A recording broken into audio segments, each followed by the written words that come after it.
totally relax. Okay. And then start to visualize in their mind, see themselves the way they want to see themselves. See how you'd like to live your life. See yourself living it that way. Take that picture and describe it. Write it out in the present tense. I am so happy now that I see myself, and write it out. Start to read it and read it and read it and read it every day. Carry it around and keep reading it. The one point that all the great teachers all down through history have all agreed on, they've been in complete unanimous agreement on it, we become what we think about. A lot of people will laugh at this and say, that doesn't make any sense. Now, it may be fantasy at first, it might even appear to us as being a lie. Mm-hmm. But if you read it often enough, you'll start to believe it. So our thoughts control our actions? Our thoughts control our feelings. Okay. Our feelings control our actions. When you see things get bad and they say it must be God's will, that's an expression of ignorance. God's will is always for expansion and fuller expression. Greater ways, greater things. That is God's will for you, for me, for everyone else. Never for hard times. Abundance is our birthright. We've been conned, folks. Start working for yourself. The sky's the limit. What is the one thing that people who made $1 million that they did that I guarantee you are not doing? It is called work. They worked 12 to 14 to 16 hours a day, 7 days a week on making money. They had an obsession with making money. That's all they thought about. They had singular focus. They had singleness of purpose. And I guarantee you don't do that because you want to live a balanced life. Well, I'm sorry, but people who succeed in life don't live a balanced life. It is a fantasy. It is a myth. If you say, I want to live a balanced life and make millions, welcome to Fantasy Island. Is there any better feeling than being locked in? No. Like when you are locked in and you are, you're taking, and you're in a rhythm and you every day you're knocking it down, you never miss a step. Like you go to bed feeling great, you wake up feeling inspired, you go in the gym with energy, right? Like that's the best way to live it. But I promise you though, you have so much potential. If you literally just took it and put it in one place, you could literally change your life. Truly believe that if you put your 100% effort into something, then you can't lose. God knows if you deserve the results, and if you truly try, you truly commit yourself 100% to something, I don't see how you can fail it. But I don't think you can. That I completely refuse, you can't fail it. You said you were going to do it this year, but you didn't. So what's going to be different about this year? What kind of person are you going to actually become in order to achieve what the you want to achieve? It is easier to make money than ever before. You can make more money faster today than ever before in history. Why aren't more people making money? Wealthy people show initiative. Broke people don't. The faster you are, the more money you will make. Your bank account is actually a reflection of how fast you move. I was sitting with one of my mentors, Bill Perkins. I asked him, Bill, you're worth a lot of money. You've made hundreds of millions of dollars. Why do you think you've been so successful? And he kind of looked at me and he thought for a second and he said, I move really fast. By the time somebody else has thought about an idea, taken it to investment committee, I've already started, made 3 mistakes and found a better way. Now y'all look money hungry, and that's good. Anybody tells you money is the root of all evil doesn't have any. A broke person thinks that there's a limit to opportunity and a limit to the amount of money out there, that there's a finite resource of money. They think, I just don't have opportunities. I've missed the opportunities. There's this limiting belief around money that poor or broke people have. Rich people, on the other hand, understand this, that money is a renewable resource, which means if they lose all their money today, it's no problem. They can create more. Do you understand this? Do you think that you can create as much money as you want? You don't, do you? Working jobs we hate, so we can buy shit we don't need. When you really want something, just in my life experience and seeing other people, seeing myself, seeing other people that like made stuff happen, it's like, man, when you really want something, you're gonna find a way, ultimately. every single day is about winning that battle against yourself. And it might not be today or next year or 5 years or 10 years, but this thing takes priority and precedent over all other things. You have to want it. You have to want to be better. When you realize you have to make this shit work or you're falling on your face, it's a different kind of grind, a different kind of mentality, a different kind of person, a different side of you that you've never seen before that comes out when you go all in. Everybody has the desire to do something, but they don't have they don't know how to really complete the process of dedicating themselves and having the discipline to do it. This shit is worth more money than anything ever because you can make so much money off of this, bro. Look at me crazy, call me crazy in the beginning, but once I'm making millions of dollars, playing video games, having fun. We are creative beings, and we can create money. Not that we can, we actually do. That's how money manifests in people's life. They create it. And when you have this mindset, the universe will then present to you and have bubble up ideas about how to make money. Let's consider money butterflies. So let's say you want to catch butterflies. Butterflies equate to dollars. There's two ways that you can gather butterflies. The first way is build a net, right? Build a massive net. It doesn't matter how optimized the net is. It doesn't matter how sophisticated it is. You always have to swing in order to catch butterflies. That's most people hustling. That's where most people start. But you need to develop a second skill set, which is how to attract butterflies. How do you attract butterflies? By building a garden. Changing your psychology around money changes absolutely everything. Do you want to become a billionaire? Then you have to think like a billionaire. There is all the money that everybody needs and wants waiting there for them. The way you feel about money is highly uncorrelated to how much you've got in the bank. You have to change the way you think. The number one thing that's keeping you poor is your mouth, what you say. You see, what you say is what you get. Your tongue is a creative force. Words have power, more power than you could ever imagine. Every word that comes out of your mouth has 100 to 1,000 times more power than a thought. If you believe that what you say will happen, you will get whatever you say. Listen to me. Rich people think differently. So what I'm gonna put in your head today is a rich people concept so you can get to understand it. The only difference between successful people and not is just how they think. Rich people think different. Quit letting people tell you you gotta get qualified in another program. You don't need another program to be successful. You need to change the way you think. How would an abundant person think? Write it down, dude, and fire and wire those thoughts in your brain and install the hardware. Keep doing it with attention and intention. It becomes the new voice in your head. It becomes a software program. Then say, okay, how am I going to be in my life today? What would an abundant person, how would they behave? And before you reach for your cell phone and start scrolling through your social media, close your eyes and rehearse in your mind how that person would walk, how they would breathe, how they would smile, how they would greet people, how they would be on Zoom calls, how would they be in traffic, how would they be at dinner. And the act of closing your eyes and mentally rehearsing the act, if you're truly present, the brain does not know the difference between the real life experience and what you're imagining. Say no to the paycheck. Paycheck make you poor because they make a slave mindset, not a master mindset. Make up your mind. That's this idea of you got to be realistic, that you got to be logical is a bunch of nonsense. You don't have to be logical at all. I've been totally illogical many times, and it's helped me earn a lot of money. When you speak of your poverty and lack of education, you are simply directing your mind power to attract these undesirable circumstances. Because it is true that whatever your mind feeds upon, your mind attracts to you. Now you see why it is important that you recognize that all success begins with definiteness of purpose, with a clear picture in your mind of precisely what you want from life. You are on your way to making your fortune. You can do it. You have greatness within you. Remember, you were born to win. You were engineered for success. You were designed for accomplishment, and you were endowed with the seeds of greatness.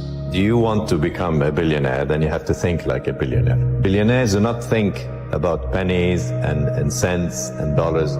They think big, and they think of ways of getting there, not of ways of not getting there. There is all the money that everybody needs and wants waiting there for them.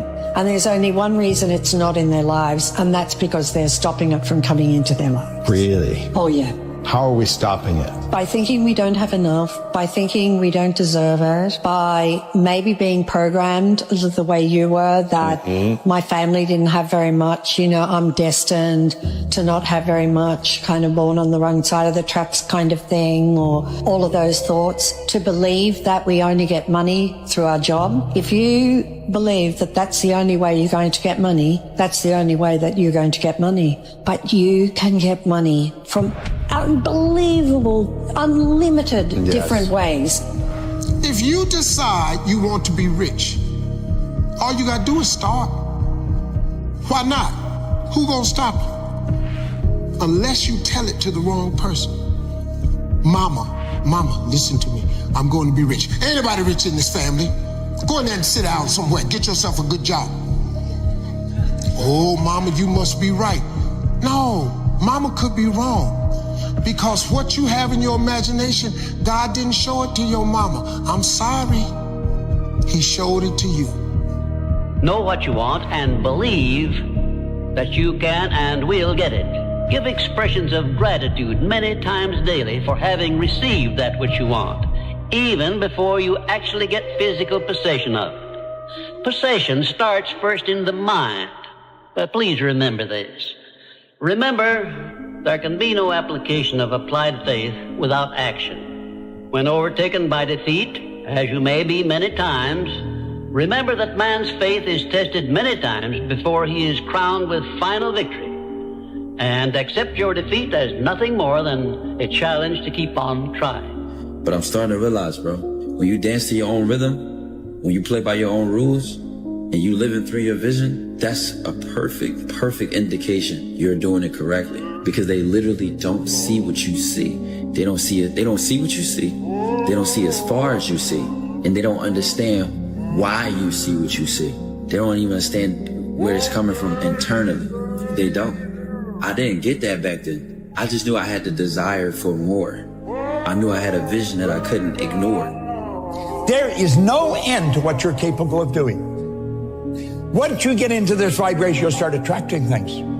Opportunities are just going to pop up everywhere you go. Delayed gratification, which means putting off enjoying the fruits of your labor for a period of time. It's temporary so that you're focused in on what you're doing. This is the one thing that people always did that people that are not successful don't do. They're obsessed with making money. They're obsessed with their mission, their purpose, their idea, their project, and it's all they do. It's all they think about. They eat, drink, and sleep this obsession. They work on it, but it's not work to them. They absolutely love the journey because they understand the journey is actually the reward. What would be the outcome? The experiment of being abundant would be that you would have to feel that feeling. Get so good at doing it with your eyes closed. You got to do it with your eyes open. Now, why?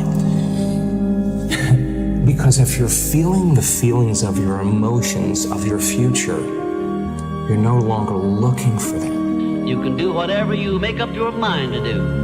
Believe, and you shall receive. Will you please remember that your life is exactly what you make it by your own mental attitude. Listen to this. You do not have to be the smartest cat in town to earn a lot of money. As a matter of fact, you can be pretty dumb and earn a lot of money. I was pretty dumb and I was earning a lot of money. So when people tell me you got to be smart to earn a lot of money, I know that's not true because I knew I wasn't very smart and I was earning a lot of money. If you complain about money, if you judge people who have it, if you rush when you're in lack, if you cheat when you don't have what you need, an abundant person doesn't do that. You got to look at that and say, I got to break these habits. Yes. Oh my God, if I truly want to be abundant, I can't act this way. Now here's the big one.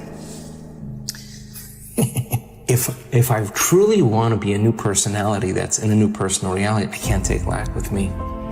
I can't take unworthiness. I can't take the story that goes along with it with my parents or my grandparents or or my ex or whatever. That story has to end. When people look at the money that they're making and then the amount of effort that it takes them to make that money, they're like, you know what, at least I worked hard for my money. Bro, money gets printed out of thin air. You need to figure out how to make as much of it for the least amount of effort as possible. Why? Because there's dudes out there that are printing it. I don't think you understand. They're literally printing it. Printing it, and you're out here working for it, slaving away. So you need to ask yourself, how can I get as much money as possible for the least amount of effort? So you need to start a business. You need to be able to understand how to arbitrage. You need to learn how to sell. You need to learn how to market. These basic skills, because the assumption that you're going to find security in a job is a fallacy. They can fire you for any of a million reasons tomorrow. Your skills are what's going to determine if you stay afloat or not, if you have the ability to make money. The job doesn't count. The idea of having a side hustle that you're not actually fully invested doesn't count. You need to be focused on making money. Money is the name of the game. You have to take care of it.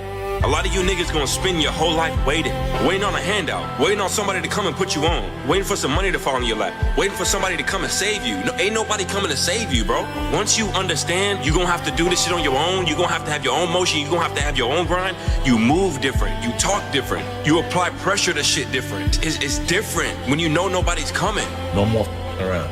You want your life to be better? I can't help you. Lee can't help you. Joe Rogan can't help you. Ari can't help you. Only you could help you. Grab your balls, get a notebook, and write down what the you're gonna do this year. And this is it. You're not gonna have these problems. The drugs, the cigarettes. It all starts today. All right? No more excuses. This is the year of the soldier. We're getting back what belongs to us, and that's it. You chase something that you believe you deserve until you get it. And it doesn't matter what happens to you. It doesn't matter how many times you've been fired. It doesn't matter how many people don't believe in you. You just go until you get it. That's the point. Are you tired yet? But some of you need to get tired. You need to be tired of what's going on in your life. Get tired of your habits. Get tired of your results. Get tired of the actions that you're putting in every day. You gotta change, man, or nothing changes. In Africa, you know from your early age that you're not counting on nobody. You're not expecting anything from anybody. It's all on you. And as long as you get that, the rest of your life get better. Here's something a guy said recently. This dude said, there's a moment when every boy realizes no one's coming to save him. And that's when he becomes a man. And some boys never get there and stay children forever. Nobody's going to believe in you until you've already done it. Nobody's going to come and celebrate with you until you've already done it. The work is going to come before the belief, which means you're going to have to work for a long time by yourself with no applause, with no awards, with nobody telling you good job. And then once you start to build something and people start to see the momentum and they start to see the result and you start doing some things, then you're going to get a little belief. Unless you understand that you've got to parent yourself, you got to push yourself, you're not going to make your dreams come true. You're just not. You had nobody anyway, mother. So see how I'm talking myself right now? That's me. That shit fires me the fuck up. That shit makes me nuts. You had nobody anyway, mother. Look around you. There was no team. It was you. What's your most brutal life lesson? Nobody's coming to save you. It's also the best one. The best day of your life is when you realize nobody's come to save you. And when you can realize that, and you can kind of cynically smile because you know you want the ball in your court, then you're well on your way to being successful. When you take full responsibility of everything, good or bad, even if you don't do the actual task, if you take responsibility fully, you're free. There's a tremendous amount of liberation that comes when you accept the fact that you're always going to need to give yourself a push. The first two words of getting out of poverty are my fault. And the thing is it doesn't actually matter if it is your fault, but it is your problem. You have to solve it because no one else will. That allows you to actually do something about it. Until you win, effort always goes unnoticed. Get used to it. No one roots for you until everyone roots for you. That's just how it works. You're going to lose sleep. You'll doubt whether it'll work. You'll stress to make ends meet. You won't finish your to-do list. You'll wonder whether you made the right call and have no way to know for years. This is what hard feels like. Everything worth doing is hard. And the more worth doing it is, the harder it is. the greater the payoff, the greater the hardship. If it's hard, good, it means no one else will do it. More for you. At some point, everything's going to go south on you. Everything's going to go south, and you're going to say, this is it. This is how I end. Now, you can either accept that, or you can get to work. That's all it is. You just begin. You do the math. You solve one problem, then you solve the next one. The bottom line is, no one's coming. No one. No one's coming to push you. No one's coming to tell you to turn the TV off. No one's coming to tell you to get out the door and exercise. Nobody's coming to tell you to apply for that job that you've always dreamt about. Nobody's coming to write the business plan for you. It's up to you. There is no perfect time to start. You gotta start now with changing your life. You gotta do your best work when you're least motivated. So those days you don't want to do it, guess what you gotta do? You gotta second the up and do it. Stay hard. I just don't see the point. This idea you have that there's a way to be safe, it's childish and cowardly. It stops you from experiencing anything, including anything good. Once you've already won, people are like, he's amazing, he's so good. But like, that's the time when you need it the least. You always have to be the person who roots for you before everyone else does. And it's usually a single clap in the auditorium for a very long period of time. It is a slow clap that's just you. The difference between should and must is reasons. Reasons come first, answers come second. If you got strong enough reasons, if you got a big enough why, you can figure out how to do anything. Why the don't you want to be in better shape? Why don't you want to be more successful? Maybe you can't find your why because you're lazy. Maybe you can't find your why because you have zero in ambition. Regardless, you need to go out here and find it. If the why is powerful, the how is easy. But if the why isn't strong, if your goals aren't powerful, if the vision isn't clear, the old prophet said, without a vision we die, without a vision we perish, without a dream we're nothing. What's the chance of you making $1 million this year?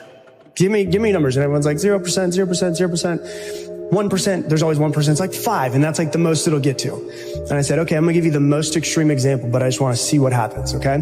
What's the percentage chance of you making $1 million this year, legally, and if you don't, everyone that you love dies? And everyone's like 100%, 100%, 1,000%. I said, what changed? The goal didn't change, the time frame didn't change, why you're doing it changed. Would you wake up in the morning if everyone that you love's life depended on it and be like, yeah, well, maybe I should scroll on TikTok for a little while? No, you'd be like, I'm going to take action immediately. And so it doesn't need to be like a fear of losing everybody, but what's really behind that is like, why? So you never wanted a regular type life, right? Is that barbecues and ball games? Yeah.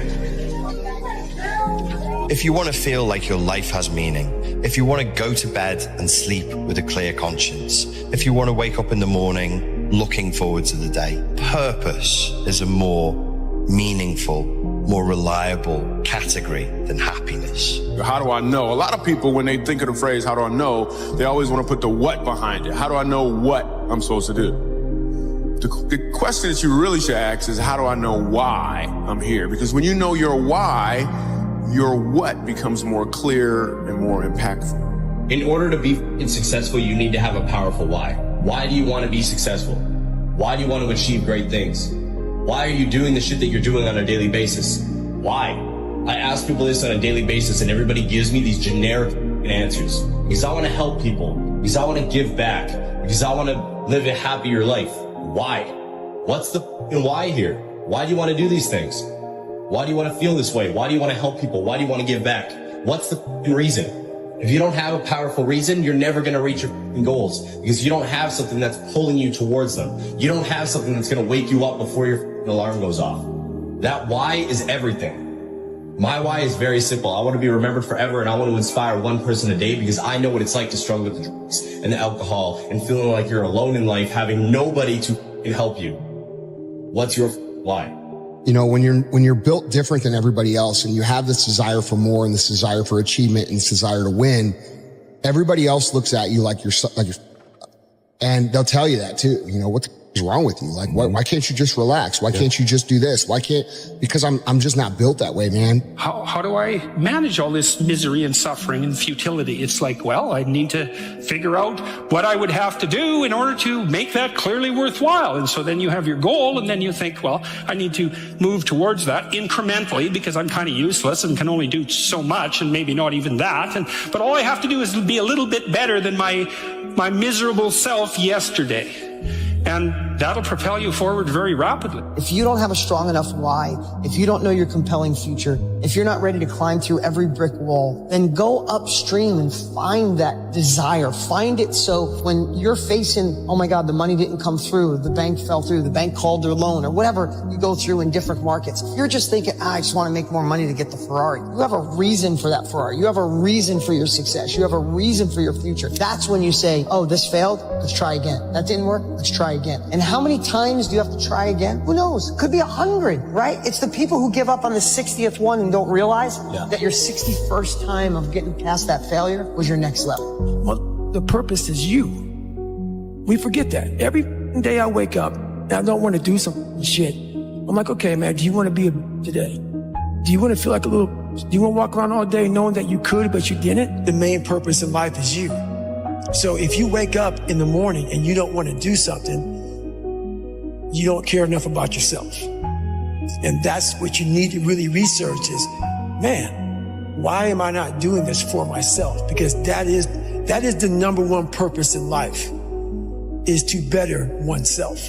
What's your rabbit? So what you focused on each day? What you running after? What you chasing after? You may not apprehend it, but what gets you out of bed without an alarm clock? What gets you going when you don't feel like it?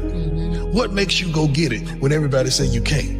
If you don't know where you want to go or who you want to be, you eventually just float around and you will eventually crash. Most people walk around with no goals, no ambition. They don't know where they're going. It's like a ship with no destination. If you don't know where you're going, you'll never get there. Once you know where you want to go, then you direct your time, your energy, and your attention to the execution and the achievement of that goal. It's all about intention. But most people walk around in life thinking that life is just a big fat lottery. And it's just not that case. Those that live by the lottery of life most likely end up losing. Make up your own mission statement. What do you want to be in life?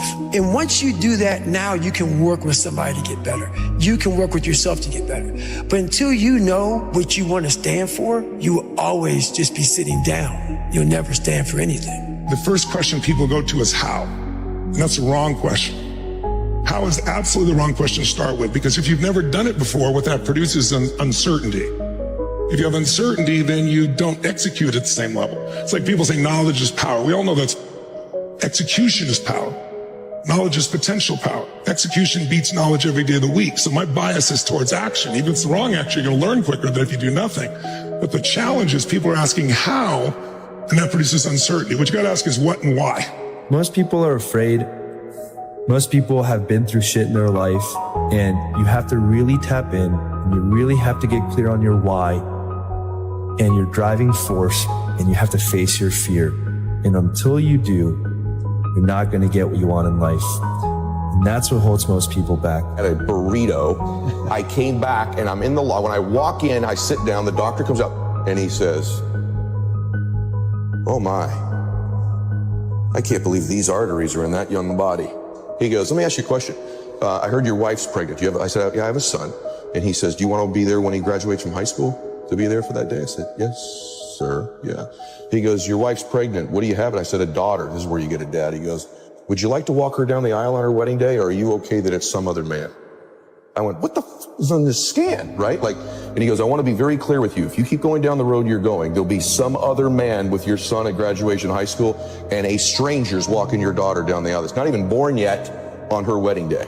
And I went, boom. And he goes, but if you do exactly what I tell you to do, you'll be there.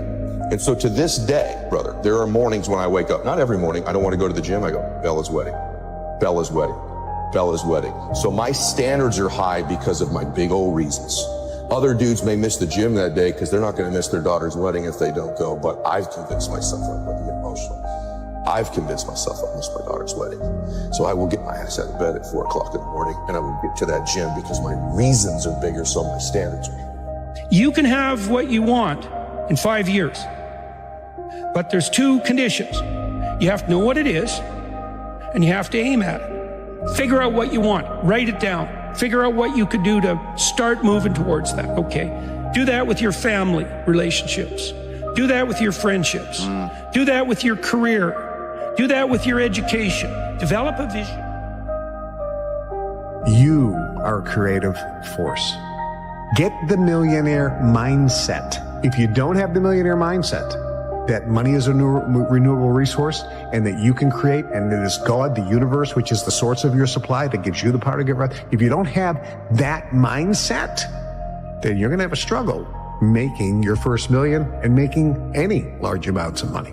Money is a renewable resource. You can create money. Now let me give you a description of the one thing which represents the main difference between a successful person and a failure. Please listen carefully and think for yourself as I speak, because failure to recognize the truth I am about to give you is the starting point of most failures. Successful people in all occupations, all professions, and all callings have one trait which distinguishes them from the failures. It is their capacity for belief. The failures see the hole in the donut, but do not see the donut around the hole. The successes see the hole also, but they see the donut around the hole. Changing your psychology around money changes absolutely everything. The way you feel about money is highly uncorrelated to how much you've got in the bank. The way you feel about money is highly uncorrelated to how much you've got in the bank. We're going to go back to childhood, and we're going to go to the future. What conversations do you remember your family having when you were young about money? What phrases? Here's some examples that might sound familiar. We can't afford it. Here's the consequence of that. This person, hopefully, they end up in a pretty nice job. Maybe they've done well. They have some decent amount of money. They come to me and go, why do I still feel guilty ordering a salad when I eat out? And my partner is saying, we have the money. Look at our checking account. Why? Well, trace it all the way back to conversations you had starting at age 6. Wow. It's not about wealth. It's who you become. Isn't it a strange fact that most people make a negative application of their great power of faith by thinking about and believing in poverty, ill health, fear, failure, and defeat, when it would be so easy for them just to change their thinking over to the circumstances and things they desire? If you aim for success above mediocrity, you will need to learn to act on your own personal initiative, because your success is something which you must achieve for yourself without someone telling you what to do or how to do it. There are 2 kinds of men who never amount to much: those who cannot do as they are told, and those who can do nothing else. Most people learn how to fail and not to succeed. It's a mindset. It's a mindset. When they developed Tesla, everybody thought, not a new idea. But they were persistent, they were convincing, and they could see something that most people did not see. The same thing with Google, the same thing with Apple. They were providing something that people were looking for, but they did not know how to put it together. So if you want to be a billionaire, you have to start thinking what will work and not only what will fail. Billionaires look at their experience and say, this did not work, what can I learn from it? You have to change the way you think. Think about it. There's been many periods in my life that I've had internal growth, which was this: work, work, work, work, work, no results, but I'm a little bit better. Work, work, work, work, work, work, work, work, work, no results, but I'm a little bit better. Work, work, work, work, work, no results, I'm a little bit better. Work, boom, just got paid. I just got paid. And it looks like overnight success. Yeah. It's like, oh, man, it happened in a year. No, bro, it doesn't. Because if you do all those things, even if nothing happens and you know you're doing the right thing and you're on track, overnight success becomes this easy thing because you were internally growing and then the bubble popped. And then boom, it looks like you were doing it all wrong. You want to make money, the key to making money is serving the most amount of people. The more people you serve, the more money you make. People always say, athletes make so much money. Doctors should make more money than athletes. But I'm like, wait, how many patients you got? How many patients you got? The doctor got 30 patients. Well, you got 30 patient money.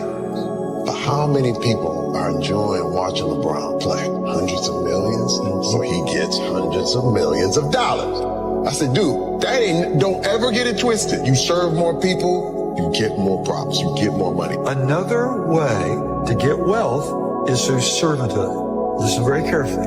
The more people you serve, the richer you become. The more people that you can serve and the more needs you can meet, the more successful you become. If you're going to put your effort into something and you're going to work on something, you cannot afford the luxury of a negative thought. I'm going to write a book. I can't afford to think that it won't sell. I'm going to build a business. I can't afford to think that I'm not going to get any clients. Do not accept from life or anyone else anything you do not desire. And remember that Mahatma Gandhi proved himself to be more powerful than the great British military forces by this simple method of passive resistance. Keep your mind eternally engaged in thinking of that which you desire most, your major purpose in life, so no time will be left for you to waste on thinking of that which you do not want. The more I listen to this, the better my life gets. If they don't have what you want, don't listen to what they say. There's no greater waste of time than justifying your actions to people who have a life you don't want. Write out this sentence and paste it in a prominent place where you work and on a mirror where you see yourself in your home. Whatever the mind can conceive and believe, the mind can achieve. Remember also that you are the only person who can provide you with a positive mental attitude. What are you going to do about it? On your answer to this question rests your entire future. Opportunities in life are like trains.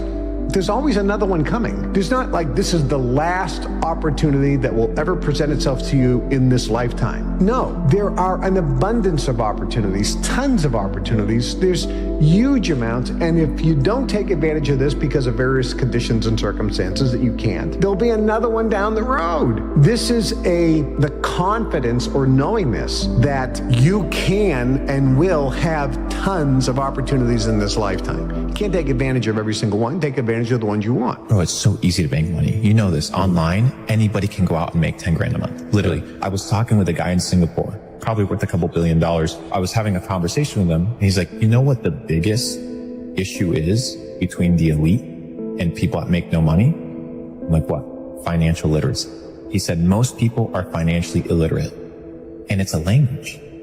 And what do you mean it's a language? He's like, yes, finance is the language of the elite. Self-education will never betray you. Self-education will never betray you. You have to sit down. You don't like to read books. Nobody gives a the marketplace doesn't care. In order for us to change a belief or perception about ourselves and our lives, we have to make a decision with such firm intention that the amplitude of that decision carries a level of energy that's greater than the hardwired programs in your brain and the emotional conditioning in your body. And your body literally has to respond to your mind.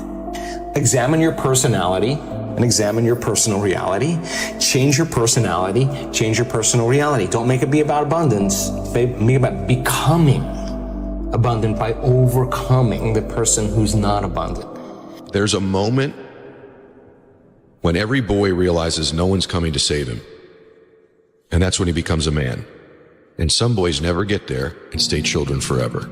A winner never quits, and a quitter never wins. Definiteness of purpose. By now you should know what you want most from life, and you should have a plan for minds capable of mastering all of their problems. Just remember this about adversities. Nothing is ever so bad or so unpleasant that it may not yield some benefit if we keep a positive mental attitude toward the experience and make it a habit to look for that seed of an equivalent benefit. What is money? Define it. What is money? You go in, you give your time, your energy, your attention towards a task, and you get paid. What is those 15 pounds that you're getting for that hour worth? Your time? No, not your time. What is it worth? Where does it come from? Who gives that thing value? It has no value. that money isn't real. So what you need to do is you need to create money, and you create money by elevating the way that you think about finances, the way that you think about business, the way that you think about working. You don't work in order to get a paycheck. You work in order to build things that create money. Your body is so objective that it's believing it's living in that reality where you are abundant. And as long as you feel that emotion, you're not separate from it any longer. You're no longer in lack. You're no longer looking for it to occur. Say, why hasn't it happened yet? If you're feeling abundant, why would you look? The longer you're conscious of that energy, the more you draw that future to you. Nothing changes in your life until you change. Every family deserves to have a winner. I think it should be you. But you also have to disconnect, unplug your umbilical cord from the belly button of average and plug yourself into the mindset of a winner, which is a winner does more than expected every single time, no matter how they feel, no matter the circumstances. A winner shows up 10x times more than the average person. A winner has these unreasonable expectations of himself. A winner knows that he's destined for greatness. And no matter how many people around him tell him to slow down, be careful, watch out, that's too risky, you don't have the genetics, the DNA, the money, the mind, the brain power for that. A winner locks onto their goals and keeps going. This is the millionaire mindset. It's just money. It's made up. Pieces of paper with pictures on it so we don't have to kill each other just to get something to eat. Rich people's mindset, the millionaire mindset, the real most important millionaire mindset is this. You think and you know and you have complete confidence in your own ability to create. You know that you have the ability to create money. You have confidence that you have the ability to create money anytime you need, with the help of the universe. There's nothing wrong with being broke, homie. It's only wrong with someone being poor, because poor is a mindset. Broke is just a temporary situation, just you fix. But being poor, that's a mind state. Let me tell you something. There is no nobility in poverty. I have been a rich man and I have been a poor man, and I choose rich every time. Poor thinking habits keeps most people poor. Not poor working habits. Most people work hard, but they don't think hard. And Shope taught me that the mind is like a factory, a mental factory. And whatever you think about all day long pours ingredients into this mental factory. And that's what builds the economic, social, financial fabric of your life. As you think, so you become. How awesome. There's an important phrase we use here. I think it's time you all learned it. Act as if. You understand what that means?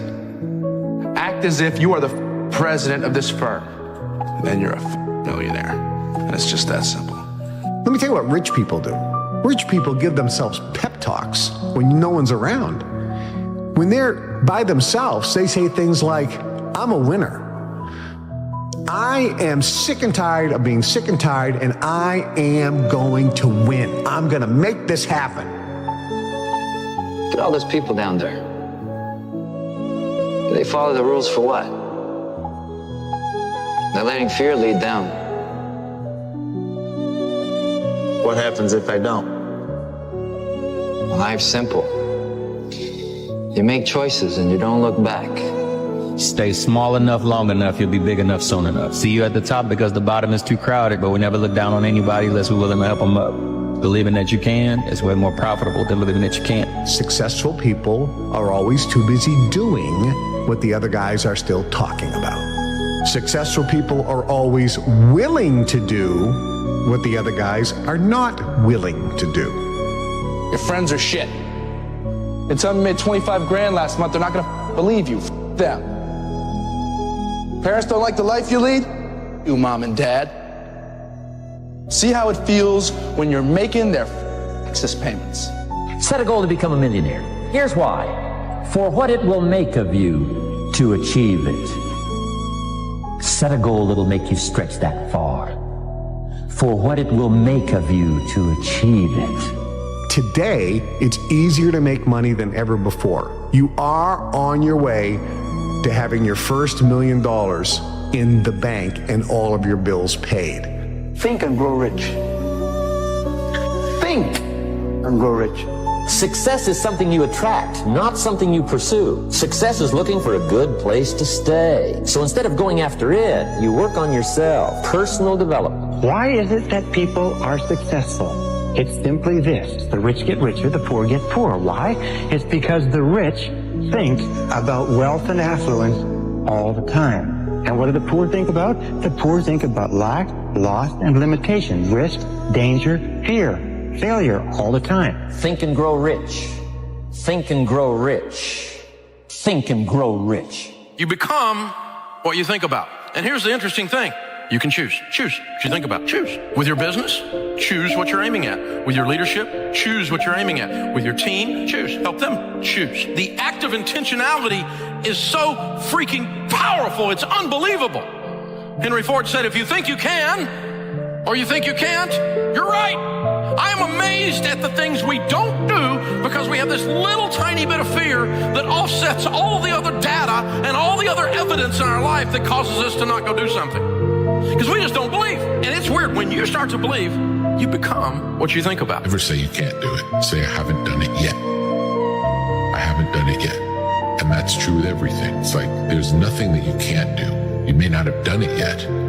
We don't know if you can do it or not until you really crack this, and then you find out if you can do it or not, or how well you can do it. Money is not our issue. The mindset of money is our issue. If you don't have a mindset for money, then trading stocks and options wouldn't be the game for you because you're not going to know how to manage your risk. You're not going to have the discipline to be able to stay out of the market when necessary. You're not understanding money in its totality. So when you got the mindset of money coupled with the skill of making money, this is what equals a wealthy person. This is what allows a person to be able to build wealth throughout their generations. You cannot have what you're not willing to become vibrationally. If you do get it, you'll lose it. This is why people that win the lottery, they lose everything. They'll get a modicum of success but can't hold on to it because inside they weren't vibrationally aligned. They really hadn't become it. So you can temporarily manipulate and get things, but to have it completely, you have to lift your vibration and become that. You can have more than you've got because you can become more than you are. And of course, the other side of the coin reads, unless you change how you are, you'll always have what you got. I have found in my experience that income does not far exceed personal development. Now, sometimes income takes a lucky jump, but sure enough, unless you grow out where it is, it'll usually come back where you are. Life has strange ways. If somebody hands you $1 million,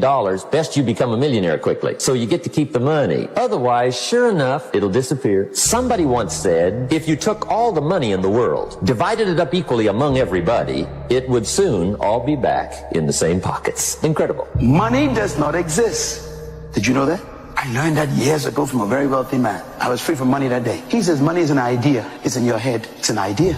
You are supposed to work for purpose, not money. If you find your purpose, money will find you. If you're not in your purpose, you haven't found your purpose, you're still working for money. Money's your boss. Think and grow rich. If you can focus on building something for you, your life will be way better. So I started down that journey because at the end of the day, thoughts are things. What you think about truly becomes your reality. One of the most magnificent things that I've discovered in the 46 years I've been on this earth is that genuinely whatever reality you create in your mind, you can eventually walk towards and exist it. That's amazing because I believe we're creative and I believe that we can co-create. A lot of people think that's hocus pocus, but like my mentor said, he said, no, it's hocus focus. Wow. So if you focus on it for real, like really focus on a particular destination that you want to get to, and then you're willing to put in the work every day, consistently, eventually you can get there. Everything is possible in your life when you believe. When you believe, everything is possible. What come out your mouth is what's gonna come back to you. It's the law of attraction. All men are dogs. You finna meet all of them. I never get nobody. You're not. I can't lose this weight. You sure ain't. I'm gonna get fit this year. Strong possibility. I'll never be rich. Promise you won't. I'm gonna be rich one day.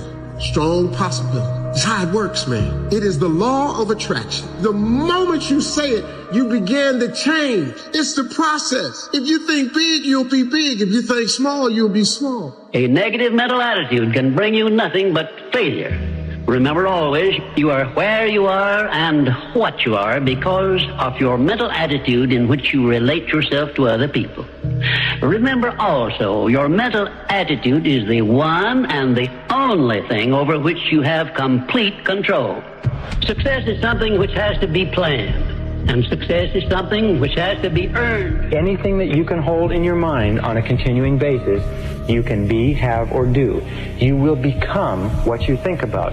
Your only job is to make a very, very clear decision about the person you want to be, the things that you want to have, the goals that you want to accomplish, and then make sure that you feed your mind continuously, day by day, week by week, hour by hour, with words, pictures, images, ideas, thoughts, and information consistent with your goals and your ideals. You cannot have wealth in your material world until you first visualize the wealth in your mind. If you get a picture of what you really want, then it's just a matter of time until you have it. They keep reminding yourself that you have tremendous reservoirs of potential within you, and therefore you are quite capable of doing anything you set your mind to. You really can. So all you must do is figure out how you can do it, not whether you can or not. About 5 years ago, I met a wise and wealthy man who had spent his entire life studying success. And he'd reached a clear conclusion concerning the reason for success in life and especially in business. He's dead now, but I'll never forget what he told me. He said the key to success was to set a goal and then to stay with it until you achieve success in at least one important thing. He said that your subconscious mind will then accept that success experience and store it as a pattern, like a template. And then from then on, your subconscious will drive you and direct you and guide you to repeat the pattern of success in other things that you attempt. Another way of saying it is that nothing succeeds like success. Psychologists have demonstrated that achievement brings you a natural high. Once you've experienced your first great success, then not only are you unconsciously programmed to repeat it, but nothing else will ever give you the same wonderful sense of satisfaction. Don't ever let somebody tell you you can't do something. Not even me. You got a dream, you got to protect it. People can't do something themselves. They want to tell you you can't do it. You want something, go get it. Period. When you realize how powerful your mind is, you can create anything you want. This is the goal, the main thing of being alive is learning how to create. And now when the veil is thinning, we're moving into this new earth, we're into the shifting, we're bringing all these abilities back. This is what you're supposed to learn how to do. This is your movie. So you are the producer, director, an actor in your own play. You're also the script writer, but the script isn't written. It's written as you go along. You can change it any time you want. You can create anything.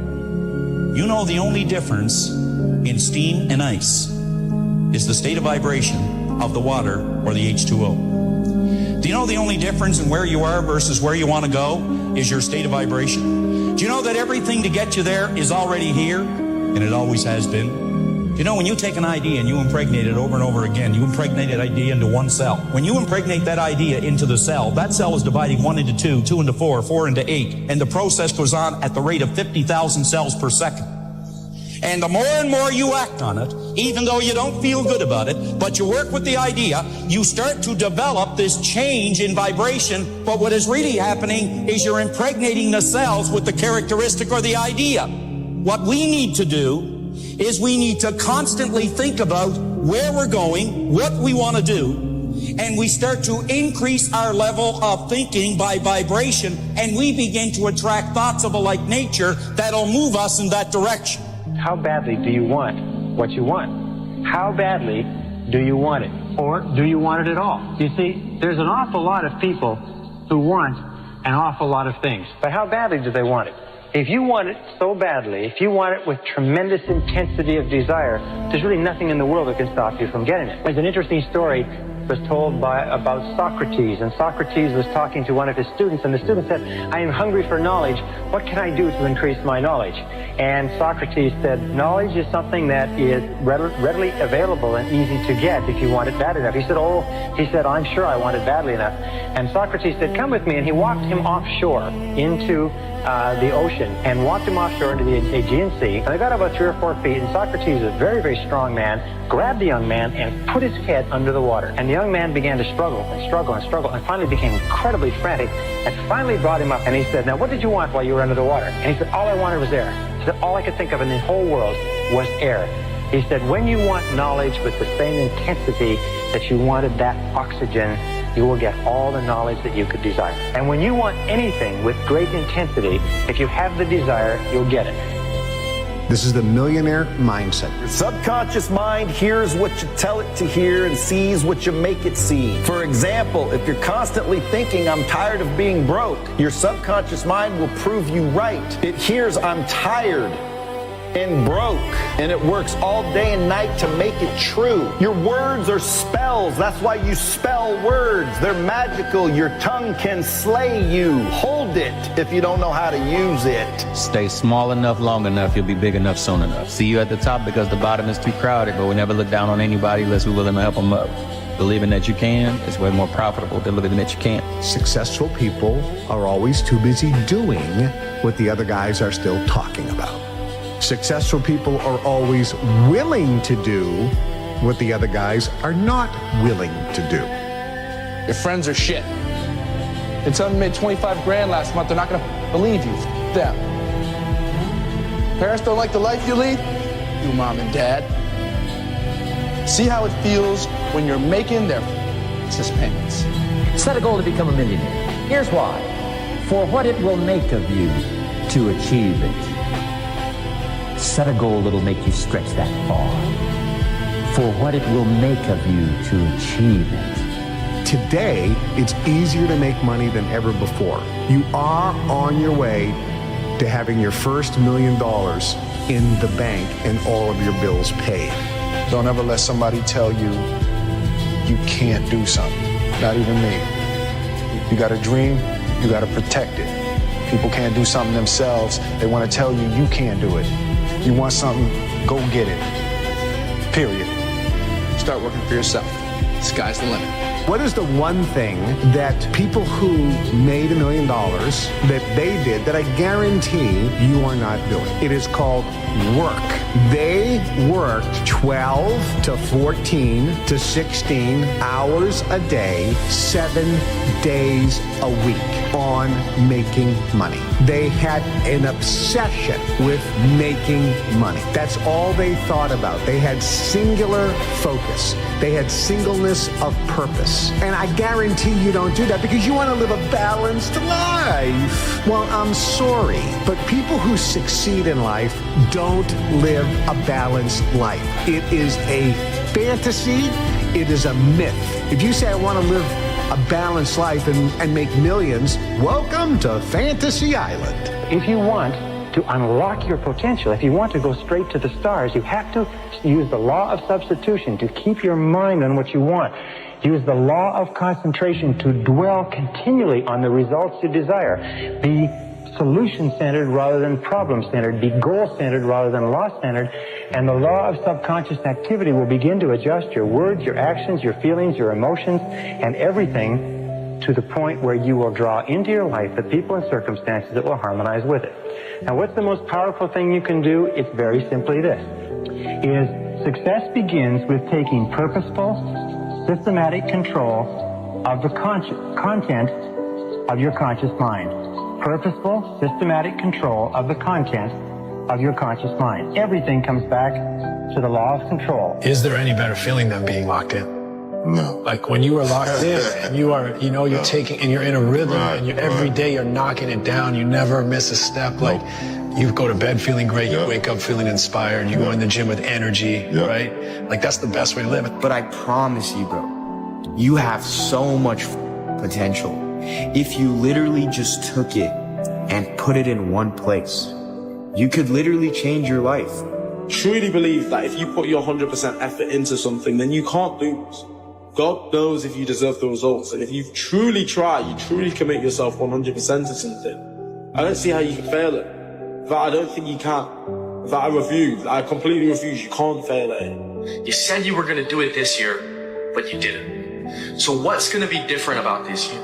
What kind of person are you going to actually become in order to achieve what the you want to achieve? There's a law in physics that basically says that when you have energy that is vibrating at a particular frequency, within 17 seconds, other energy like that will be attracted to it. So if I'm having a positive thought or a negative thought, then what happens is that energy is attracted to it. I have other thoughts that are like that thought. So if you do that 17 seconds, 68 seconds, then momentum begins to occur. So let's say that I'm normally, all of our emotions have a frequency to it. So if I'm in despair or anger or worry, all of those are lower, denser frequencies. You get into things like contentment, happiness, joy, love. Those are higher, faster frequencies. Let's say that I normally live in contentment, and that's my set point because that's where I live. I think about that all the time. That's what my makeup is, that sort of thing. So I'm driving down the highway. All of a sudden, a car cuts me off, and I get angry. So now I'm in the lower, denser frequencies. And so then I go back to the office, and I'm telling all my colleagues, here's what happened. This knucklehead cut me off. Go home, tell my wife back. What am I doing? I'm vibrating angry energy. I'm attracting into my world whatever it is that I'm vibrating. So where my thoughts are, that's what's creating my reality. It is easier to make money than ever before. You can make more money faster today than ever before in history. Why aren't more people making money? Wealthy people show initiative. Broke people don't. The faster you are, the more money you will make. Your bank account is actually a reflection of how fast you move. I was sitting with one of my mentors, Bill Perkins. I asked him, Bill, you're worth a lot of money. You've made hundreds of millions of dollars. Why do you think you've been so successful? And he kind of looked at me and he thought for a second, and he said, I move really fast. By the time somebody else has thought about an idea, taken it to investment committee, I've already started, made 3 mistakes, and found a better way. Now y'all look money hungry, and that's good. Anybody tells you money's the root of all evil doesn't have it.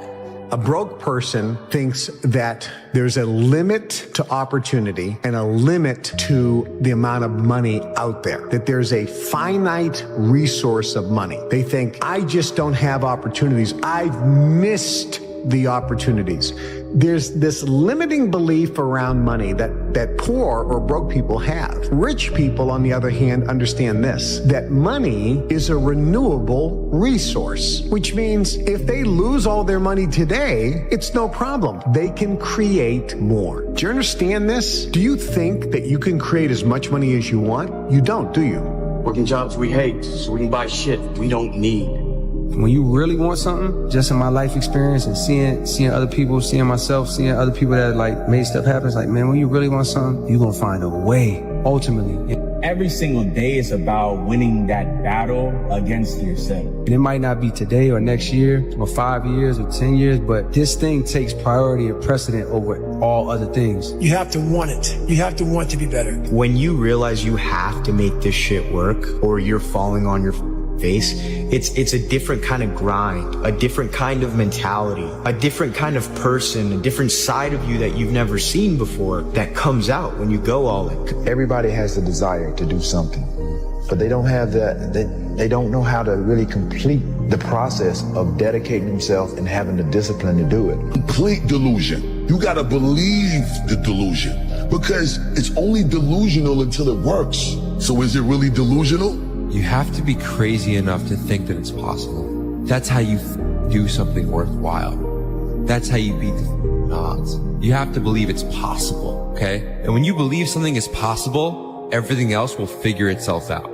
If you can see it here, and you have the courage enough to speak it, it will happen. The power of the mind, people don't understand. We still don't understand. I still don't understand how powerful it is. I'm still learning. But I know one thing is I can make things happen. We don't get in life a reflection of what we want, because what we want we lack, but we always get a reflection of who we are being. And who we are being is representative of our vibration, how we're thinking, feeling, and acting.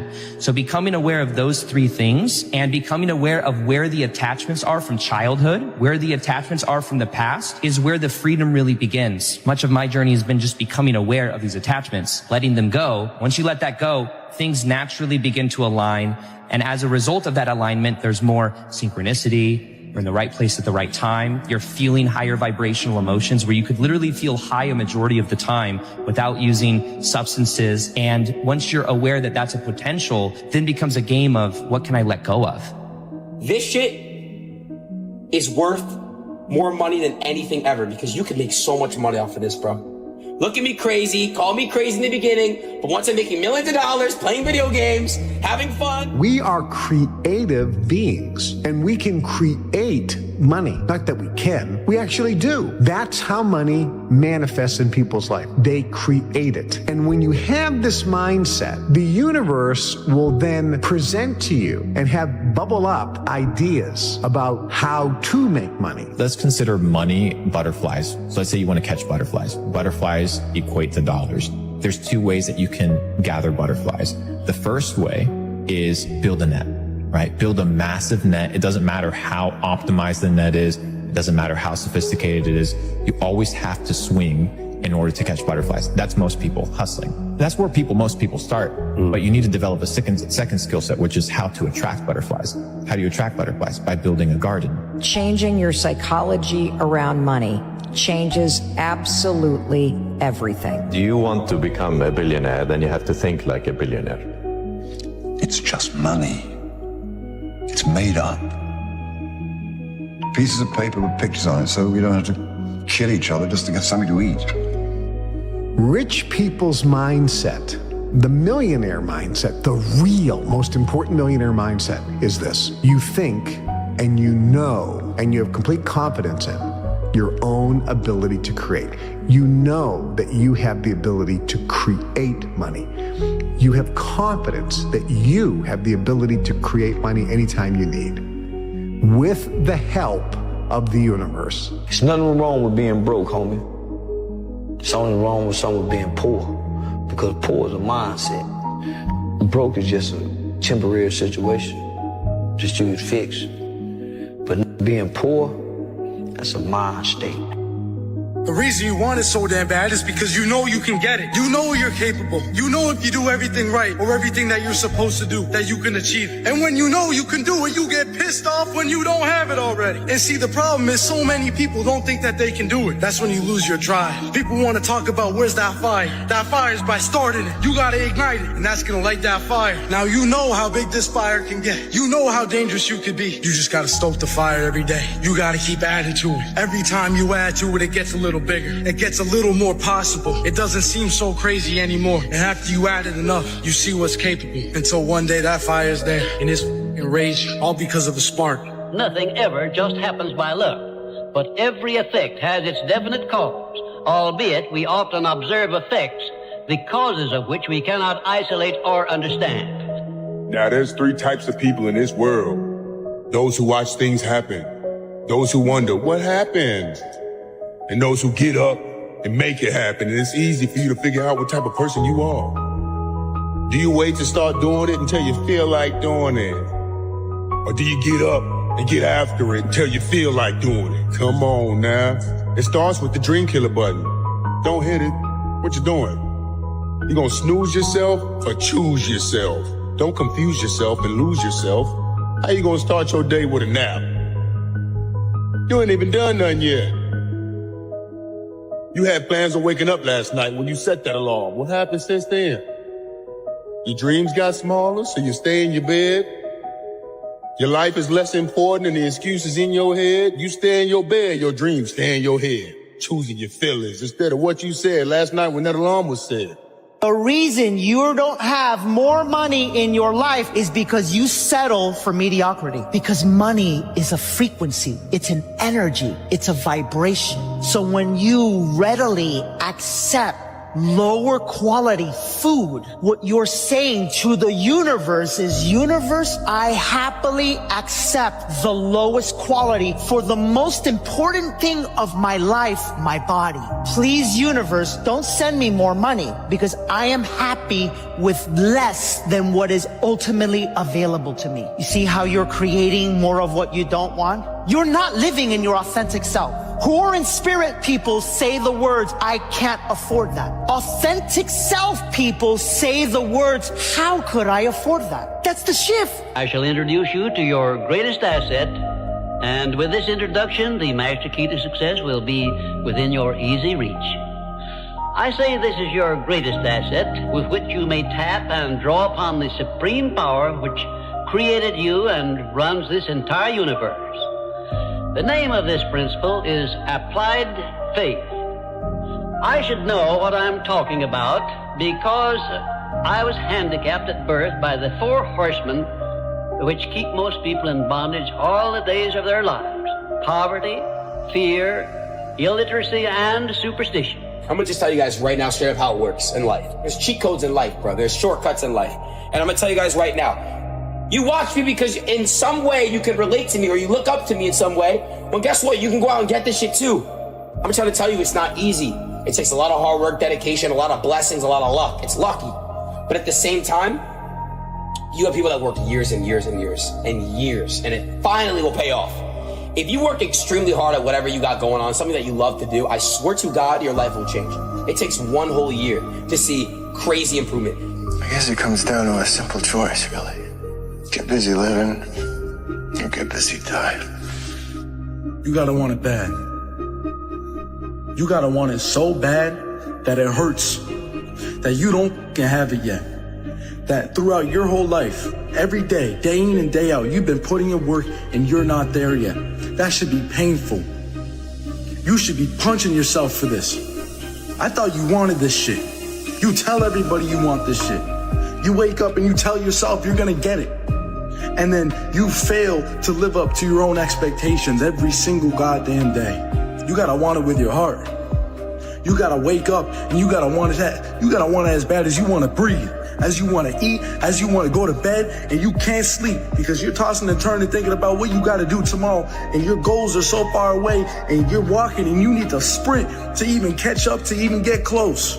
You gotta want it so bad that nothing else matters. Anything that's not working towards that is a waste of your time. That's how bad you gotta want it. So stop wasting every single day. You gotta get up and get the fuck after it. Let's go. You want that?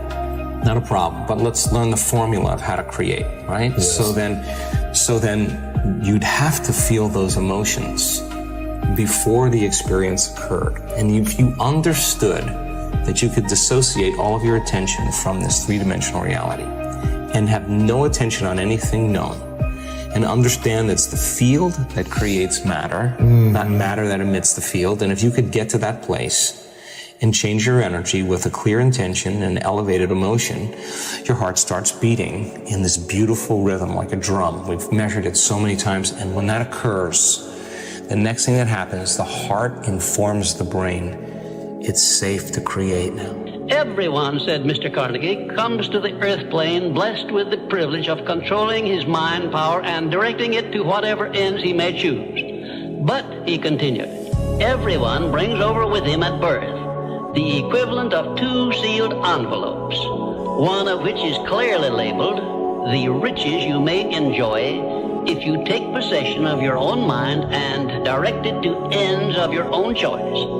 And the other is labeled, the penalties you must pay if you neglect to take possession of your mind and direct it.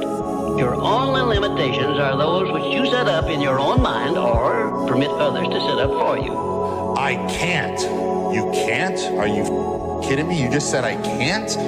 Like, I want to fucking slap that mother. You know what I'm saying? I can't?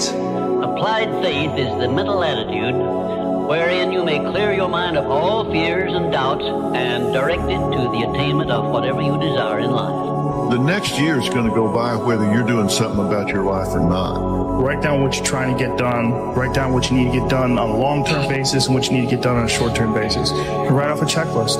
Force yourself. Be accountable. The difference between a dream and a goal is a timeline and accountability. Because, I mean, just sitting around dreaming someday, someday I'm going to get a different job. Someday I'm going to change this. Well, someday ain't a day of the week. It is an inevitable law of nature that you lose that which you do not use. And of course, this applies to the use of your own mind, the same as to everything else. There are no more opportunities to become rich, did I hear you say? Remember, you are given as your richest birthright the privilege of controlling your own thoughts. Therefore, treat this divine gift with the profound respect to which it is entitled, and do not allow anyone to do your thinking for you, or to influence your thinking in any manner whatsoever, except by the rules of accurate thinking I am passing on to you. Follow this procedure regardless of what people think or say about your method of thinking. If they wish to call you a cynic or a doubting Thomas, let that be their misfortune.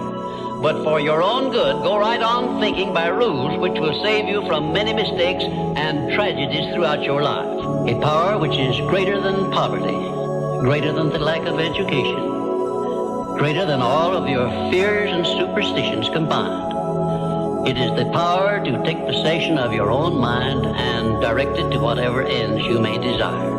When doubt creeps into your mind, remember that whatsoever a man believeth, that shall he also reap. Remember that your mental attitude is something you control outright, and you must use self-discipline until you create a thought pattern or thought habits which keep your mental attitude positive at all times. Your mental attitude is important because it acts as a magnet which attracts to you everything, every circumstance which makes you what you are and where you are. Maybe not today, maybe not tomorrow, and maybe not the next month. Pero only one thing is true. I will be champion one day. I promise. I promise. One thing is certain. No one ever becomes very wise without the aid of self-discipline. And no one ever finds peace of mind and happiness without the strict exercise of self-discipline. Believe me, the more you put into anything, the more you're going to get out. The more you put in, the more you get out. So stop making excuses. Get out there and do whatever it takes to reach your goals. Jesus Christ. Pretty soon you win. Pretty soon you'll win. If you have the courage and the heart and the dedication and the mindset about everybody go themselves, you put so much practice into you, you know exactly what to do. It just sucks doing it. There is no get out of jail free card. This is why I say stay hard. Because when you weren't given the gifts, the only thing you can do in life is stay hard. When you put that practice in every day, you lace them up. And I mean run. It's just a metaphor for life. Remember, faith is not something you get. Faith is something you already have. But you may be using it in reverse gear by believing in the circumstances and things you do not want, the things you fear. Faith is guidance only. It is not a power which will bring you what you want, but a power that can guide you to go after what you want and get it. Nobody's coming to save you, big dog. Don't you get that? Your whole life has led to this point because of you. Your shitty decisions, your f***ed up habits, your poor choices have caused you to end up at this point. The only person, big dog, that's gonna get you out of this spot is you. You need to get scared. You need to get freaked out. If you're not where you want to be right now, you need to get scared. All these people that are telling you it's not your fault, you have time, yada, yada, yada. No, you don't. Because those are the exact people that don't make it. It should freak you out that your parents aren't taken care of. It should freak you out that you don't have the life you want to have. It should freak you out that if something happened, something went wrong, you could do nothing about it because you're living paycheck to paycheck. That should freak you out. Bro, this is not that hard. It's just hard to do. There is no secret. There is no quick fix. There is no hack. There is no path of least resistance. The quickest way for you to go from where the you are to where you want to be is that shit you're trying to avoid doing.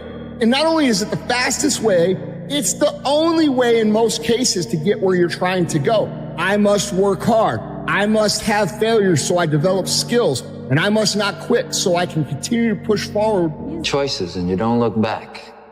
About 85 to 95% of all of the influences in your life, all the reasons you do anything, is because of suggestive influences around you. Not only physical suggestions, the weather, the heat, the cold, and so on, but also the emotional suggestions, the impact of the people you associate with. And the more you associate with people, especially people in your family, people in your close social circle, people that you work with, the more you associate with these people, the more of an impact they have on your thinking and on your future. Question, who do you identify with? Now, whoever you identify with today, one of the things you have to ask yourself is who would you like to be like? Who do you want to identify with? And then you start getting around the right people. Keep your mind on what you want, keep it off of what you don't want, and everything is possible for you. Here is a terrible word almost everybody uses concerning money that you need to wash right out of your vocabulary. Never again say spend money. Spend means it's gone. I've gotten rid of it. I'm not gonna see it anymore. As long as the thought is formed in your mind, spend money, you are dismissing money from you. I prefer circulate. To circulate means what? Return to point of origin. See, this way you've always got a hold of your money. It never gets away. It circulates. It goes over there and pays your light bill and comes back and brings more with it. All of the money that I use returns to me multiplied in a never-ending cycle of increase and enjoyment, thank God. If I want to attract a lot of money, I got to see myself with a lot of money. I got to mentally accept I've already got it. I don't let my bank account dictate that. I choose that. Choosing myself to see myself with the good I already desire, I'm on that frequency. Now the trick is to stay on that frequency. Most people look at the results and they let the results dictate the frequency they're on. That's why they keep getting the same results. They have the image in their mind. They're already reached the goal they want. They're already successful. And somebody else comes along and says, well, you haven't got those results. In my mind, I have. But they're not looking in my mind. They're looking at my present results. And then pretty soon I start listening to them. I think, God, they're right. I look at my results. I haven't got it. Do you see why we keep getting this poor result? You've got to see yourself with the good you desire. You've got to hold that image in your mind. You've got to know it's going to come. One of the fastest ways to create something in your physical reality is to reverse the normal process by which we create things. Usually we create things first by thinking about it. I think I'll go to that party. And then we say something about it, as in, Matilda, I'm coming to your party tonight. And then we do something about it, as in showing up at the party. Here I am, just as I said I would be, because I thunked the thought this morning. Okay? That's generally how we produce things in our reality. In fact, everything in this room was once a thought in someone's mind. There is nothing that was not once a thought in someone's mind somewhere. But if you want to really play tricks with the universe and create magic with the stuff of life itself, reverse the thought, word, deed paradigm. Turn it upside down and start with the deed. That is to say, act as if. If you want to experience abundance, be abundant and do as abundance does. Therefore, if you have only $5 left to your name, go to a store and get them transferred, made into singles. And take 5 singles and walk down the street and give a single to each of 5 people who have even less than you do. And by the way, you will find those people very easily. It's crazy because I used to tell myself at 14, 15, like, I'm going to be a millionaire. Like, I'm going to own it. Like, I used to, like, going, like, not even hype, like, thoughts for hours, like, if I had money and shit, like, what I do, how I do this. And it's crazy because, like, now it's like, that's my life. Like, scary almost. Like, real deal. I remember, like, being on the train going to school, like, I'm gonna be a millionaire, I'm gonna have a car, I'm gonna be driving down that street, I can see myself. Then I actually, like, came and did it, like, crazy. There is all the money that everybody needs and wants waiting there for them. The way you feel about money is highly uncorrelated to how much you've got in the bank. You have to change the way you think. The number one thing that's keeping you poor is your mouth, what you say. You see, what you say is what you get. Your tongue is a creative force. Words have power, more power than you could ever imagine. Every word that comes out of your mouth has 100 to 1,000 times more power than a thought. If you believe that what you say will happen, you will get whatever you say. Listen to me. Rich people think different. So what I'm going to put in your head today is a rich people concept so you can get to understand it. The only difference between successful people and not is just how they think. Rich people think different. Quit letting people tell you you got to get qualified in another program. You don't need another program to be successful. You need to change the way you think. How would an abundant person think? Write it down, dude, and fire and wire those thoughts in your brain and install the hardware.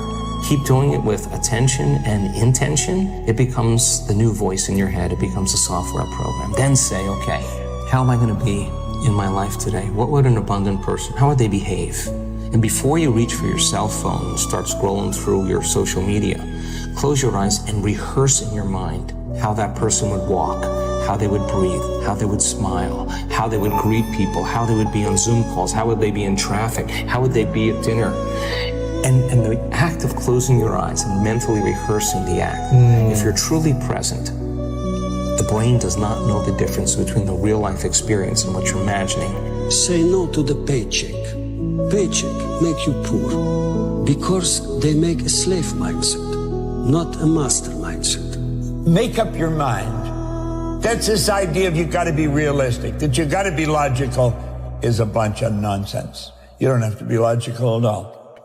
I've been totally illogical many times, and it's helped me earn a lot of money. When you speak of your poverty and lack of education, you are simply directing your mind power to attract these undesirable circumstances. Because it is true that whatever your mind feeds upon, your mind attracts to you.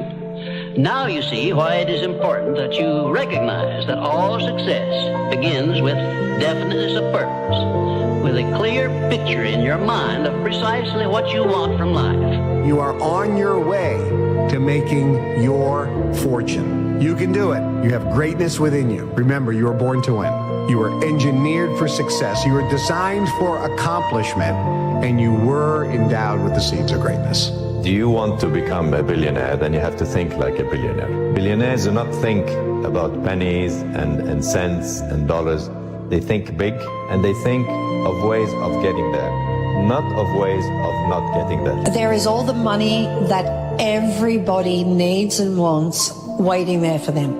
And there's only one reason it's not in their lives, and that's because they're stopping it from coming into their lives. Really? Oh, yeah.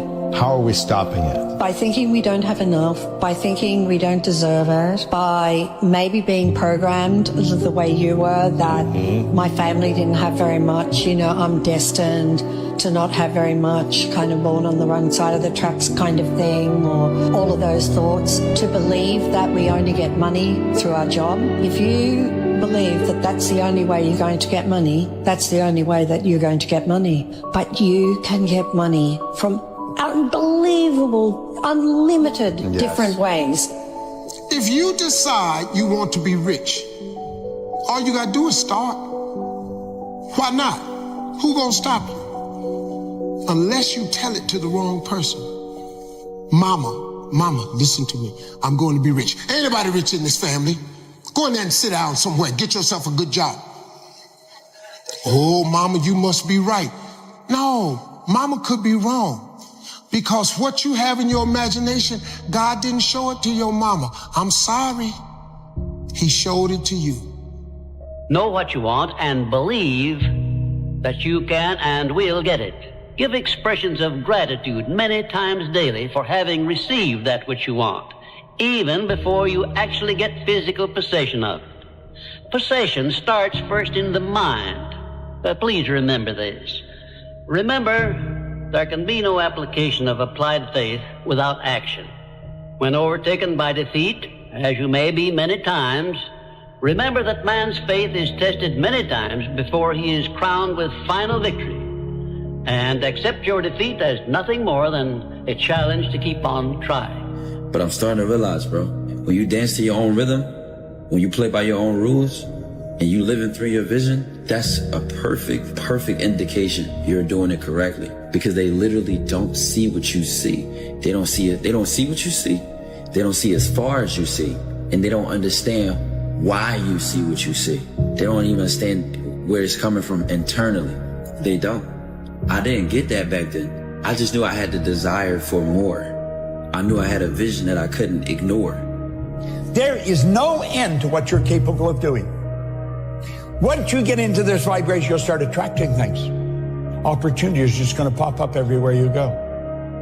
Delayed gratification, which means putting off enjoying the fruits of your labor for a period of time. It's temporary so that you're focused in on what you're doing. This is the one thing that people always did that people that are not successful don't do. They're obsessed with making money. They're obsessed with their mission, their purpose, their idea, their project. And it's all they do. It's all they think about. They eat, drink, and sleep this obsession. They work on it, but it's not work to them. They absolutely love the journey because they understand the journey is actually the reward. What you say is what you get. The tongue is a creative force. What do you say when you talk to yourself? Do you call yourself names or do you give yourself a pep talk? Wealthy people give people pep talks. If you do these things, you can be on your way to putting $1 million cash in the bank. And I have to tell you, making money today is easier than ever before in history.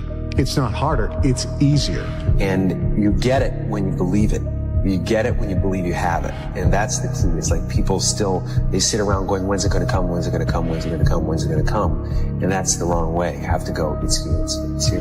The person who's living in lack is waiting for their wealth to feel abundant. They're waiting for their success to feel empowered. They're waiting for their healing to feel gratitude. They're waiting for their new relationship to feel love. They're waiting for their mystical experience to feel awe. That's the Newtonian model of reality, of cause and effect. Waiting for that event to happen to take away this separation or lack. Nothing wrong with it. It's the way most people create. But what we've discovered is actually something else. The moment you feel gratitude, your healing begins. The moment you feel worthy and abundant, you're generating wealth. The moment you're empowered, you are moving towards your success. The moment you're in love with yourself and you're in love with life, you'll create an equal. The moment you are in awe of life, you're going to have a mystical experience. And so that's causing an effect. If you want it, don't just think you want it, go out and f***ing want it. But you're not looking like you want it. You look like you're feeling sorry for yourself. And nobody f***ing wants anybody that's feeling sorry for themselves. Isn't it strange that so often people have to be cut down by failure and defeat before they learn that they have minds capable of mastering all of their problems? Just remember this about adversities. Nothing is ever so bad or so unpleasant that it may not yield some benefit if we keep a positive mental attitude toward the experience and make it a habit to look for that seed of an equivalent benefit. What is money? Define it. What is money? You go in, you give your time, your energy, your attention towards a task, and you get paid. What is those 15 pounds that you're getting for that hour worth? Your time? No, not your time. What is it worth? Where does it come from? Who gives that thing value? It has no value. That money isn't real. So what you need to do is you need to create money. And you create money by elevating the way that you think about finances, the way that you think about business, the way that you think about working. You don't work in order to get a paycheck. You work in order to build things that create money. Your body is so objective that it's believing it's living in that reality where you are abundant. And as long as you feel that emotion, you're not separate from it any longer. You're no longer in lack. You're no longer looking for it to occur. Say, why hasn't it happened yet? If you're feeling abundant, why would you look? The longer you're conscious of that energy, the more you draw that future to you. Nothing changes in your life until you change. Every family deserves to have a winner. I think it should be you. But you also have to disconnect, unplug your umbilical cord from the belly button of average and plug yourself into the mindset of a winner, which is a winner does more than expected every single time, no matter how they feel, no matter the circumstances. A winner shows up 10x times more than the average person. A winner has these unreasonable expectations of himself. A winner knows that he's destined for greatness. And no matter how many people around him tell him to slow down, be careful, watch out, that's too risky, you don't have the genetics, the DNA, the money, the mind, the brain power for that. A winner locks onto their goals and keeps going. The reason you want it so damn bad is because you know you can get it. You know you're capable. You know if you do everything right or everything that you're supposed to do, that you can achieve it. And when you know you can do it, you get pissed off when you don't have it already. And see, the problem is so many people don't think that they can do it. That's when you lose your drive. People want to talk about where's that fire. That fire is by starting it. You gotta ignite it, and that's gonna light that fire. Now you know how big this fire can get. You know how dangerous you could be. You just gotta stoke the fire every day. You gotta keep adding to it. Every time you add to it, it gets a little bigger. It gets a little more possible. It doesn't seem so crazy anymore. And after you add it enough, you see what's capable. Until one day that fire's there and it's rage, all because of a spark. Nothing ever just happens by luck, but every effect has its definite cause, albeit we often observe effects, the causes of which we cannot isolate or understand. Now, there's three types of people in this world. Those who watch things happen, those who wonder what happened, and those who get up and make it happen. And it's easy for you to figure out what type of person you are. Do you wait to start doing it until you feel like doing it? Or do you get up and get after it until you feel like doing it? Come on now. It starts with the dream killer button. Don't hit it. What you doing? You gonna snooze yourself or choose yourself? Don't confuse yourself and lose yourself. How you gonna start your day with a nap? You ain't even done nothing yet. You had plans on waking up last night when you set that alarm. What happened since then? Your dreams got smaller, so you stay in your bed. Your life is less important than the excuses in your head. You stay in your bed, your dreams stay in your head, choosing your feelings instead of what you said last night when that alarm was set.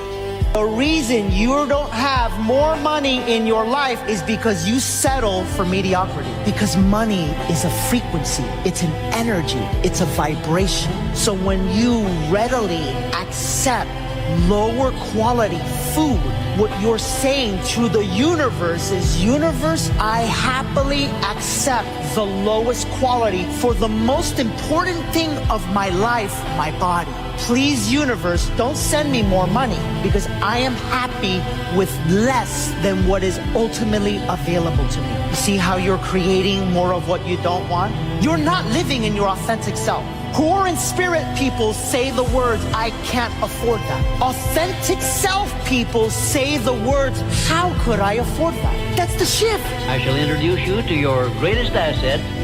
And with this introduction, the master key to success will be within your easy reach.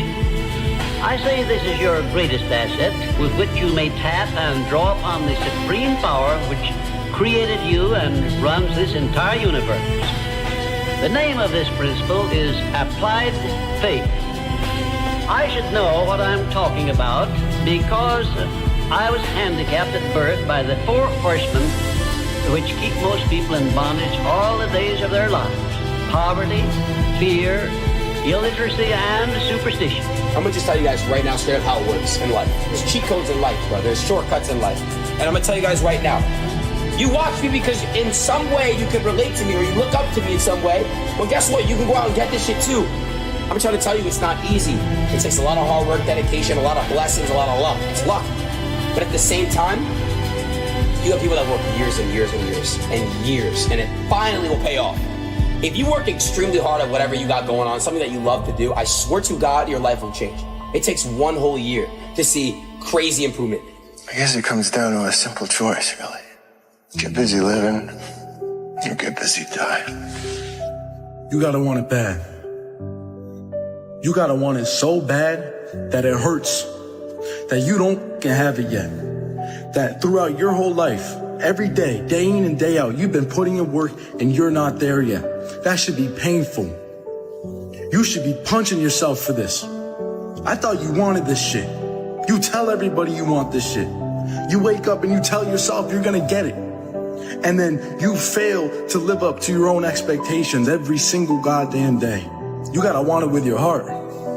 You gotta wake up and you gotta want it. You gotta want it as bad as you wanna breathe, as you wanna eat, as you wanna go to bed, and you can't sleep because you're tossing and turning thinking about what you gotta do tomorrow, and your goals are so far away, and you're walking and you need to sprint to even catch up, to even get close.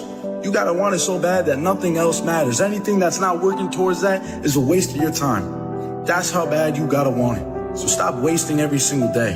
You gotta get up and get the fuck after it. Let's go. You want that? Not a problem, but let's learn the formula of how to create, right? Yes. So then you'd have to feel those emotions before the experience occurred. And if you understood that you could dissociate all of your attention from this 3-dimensional reality and have no attention on anything known, and understand it's the field that creates matter, not matter that emits the field, and if you could get to that place and change your energy with a clear intention and elevated emotion, your heart starts beating in this beautiful rhythm like a drum. We've measured it so many times, and when that occurs, the next thing that happens, the heart informs the brain, it's safe to create now. What would be the outcome? The experiment of being abundant would be that you would have to feel that feeling. It's so good at doing it with your eyes closed. You got to do it with your eyes open. Now, why? Because if you're feeling the feelings of your emotions, of your future, you're no longer looking for them. You can do whatever you make up your mind to do. Believe, and you shall receive. Will you please remember that your life is exactly what you make it by your own mental attitude. Listen to this. You do not have to be the smartest cat in town to earn a lot of money. As a matter of fact, you can be pretty dumb and earn a lot of money. I was pretty dumb and I was earning a lot of money.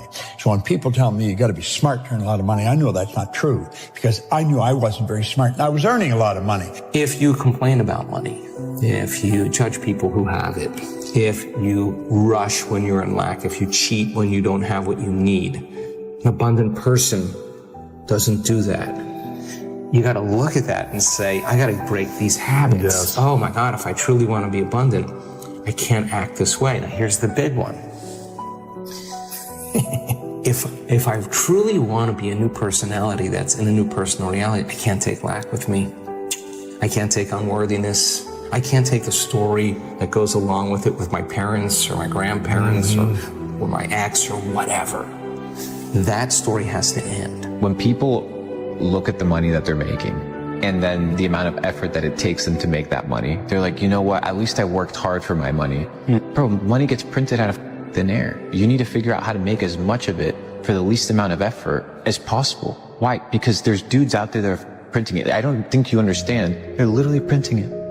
Printing it, and you're out here working for it, slaving away. So you need to ask yourself, how can I get as much money as possible for the least amount of effort? So you need to start a business. You need to be able to understand how to arbitrage. You need to learn how to sell. You need to learn how to market. These basic skills, because the assumption that you're going to find security in a job is a fallacy. They can fire you for any of a million reasons tomorrow. Your skills are what's going to determine if you stay afloat or not, if you have the ability to make money. The job doesn't count. The idea of having a side hustle that you're not actually fully invested doesn't count. You need to be focused on making money. Money is the name of the game. You have to take care of it. You are a creative force. Get the millionaire mindset. If you don't have the millionaire mindset, that money is a renewable resource and that you can create, and it is God, the universe, which is the source of your supply, that gives you the power to get right. If you don't have that mindset, then you're going to have a struggle making your first million and making any large amounts of money.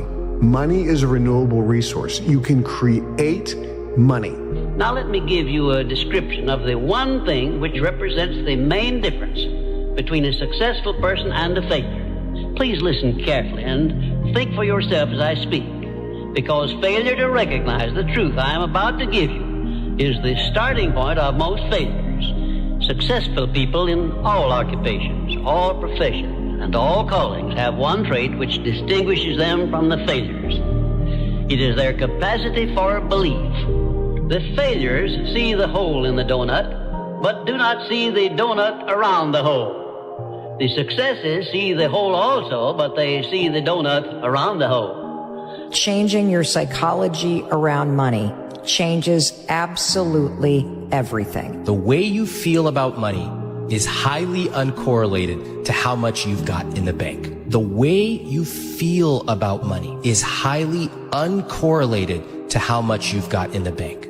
We're going to go back to childhood and we're going to go to the future. What conversations do you remember your family having when you were young about money? What phrases? Here's some examples that might sound familiar. We can't afford it. Here's the consequence of that. This person, hopefully, they end up in a pretty nice job. Maybe they've done well. They have some decent amount of money. They come to me, they go, why do I still feel guilty ordering a salad when I eat out? And my partner is saying, we have the money. Look at our checking account. Why? Well, trace it all the way back to conversations you had starting at age 6. Wow. It's not about wealth. It's who you become. Isn't it a strange fact that most people make a negative application of their great power of faith by thinking about and believing in poverty, ill health, fear, failure, and defeat, when it would be so easy for them just to change their thinking over to the circumstances and things they desire? If you aim for success above mediocrity, you will need to learn to act on your own personal initiative, because your success is something which you must achieve for yourself without someone telling you what to do or how to do it. There are two kinds of men who never amount to much: those who cannot do as they are told, and those who can do nothing else. Most people learn how to fail and not to succeed. It's a mindset. It's a mindset. When they developed Tesla, everybody thought, not a new idea. But they were persistent, they were convincing, and they could see something that most people did not see. The same thing with Google, the same thing with Apple. They were providing something that people were looking for, but they did not know how to put it together. So if you want to be a billionaire, you have to start thinking what will work and not only what will fail. Billionaires look at their experience and say, this did not work, what can I learn from it? You have to change the way you think. Think about it. There's been many periods in my life that I've had internal growth, which was this: work, no results, but I'm a little bit better. Work, no results, but I'm a little bit better. Work, no results, I'm a little bit better. Work, boom, just got paid. I just got paid. And it looks like overnight success. Yeah. It's like, oh, it happened in a year. No, bro, it doesn't. Because if you do all those things, even if nothing happens and you know you're doing the right thing and you're on track, overnight success becomes this easy thing because you were internally growing and then the bubble popped. And then boom, it looks like you were doing it all wrong. You want to make money, the key to making money is serving the most amount of people. The more people you serve, the more money you make. People always say, athletes make so much money. Doctors should make more money than athletes. But I'm like, wait, how many patients you got? How many patients you got? The doctor got 30 patients. Well, you got 30 patient money. But how many people are enjoying watching LeBron play? Hundreds of millions? So he gets hundreds of millions of dollars. I said, dude, don't ever get it twisted. You serve more people, you get more props, you get more money. Another way to get wealth is through servanthood. Listen very carefully. The more people you serve, the richer you become. The more people that you can serve and the more needs you can meet, the more successful you become. If you're going to put your effort into something and you're going to work on something, you cannot afford the luxury of a negative thought. I'm going to write a book. I can't afford to think that it won't sell. I'm going to build a business. I can't afford to think that I'm not going to get any clients. Do not accept from life or anyone else anything you do not desire. And remember that Mahatma Gandhi proved himself to be more powerful than the great British military forces by this simple method of passive resistance. Keep your mind eternally engaged in thinking of that which you desire most, your major purpose in life, so no time will be left for you to waste on thinking of that which you do not want. The more I listen to this, the better my life gets.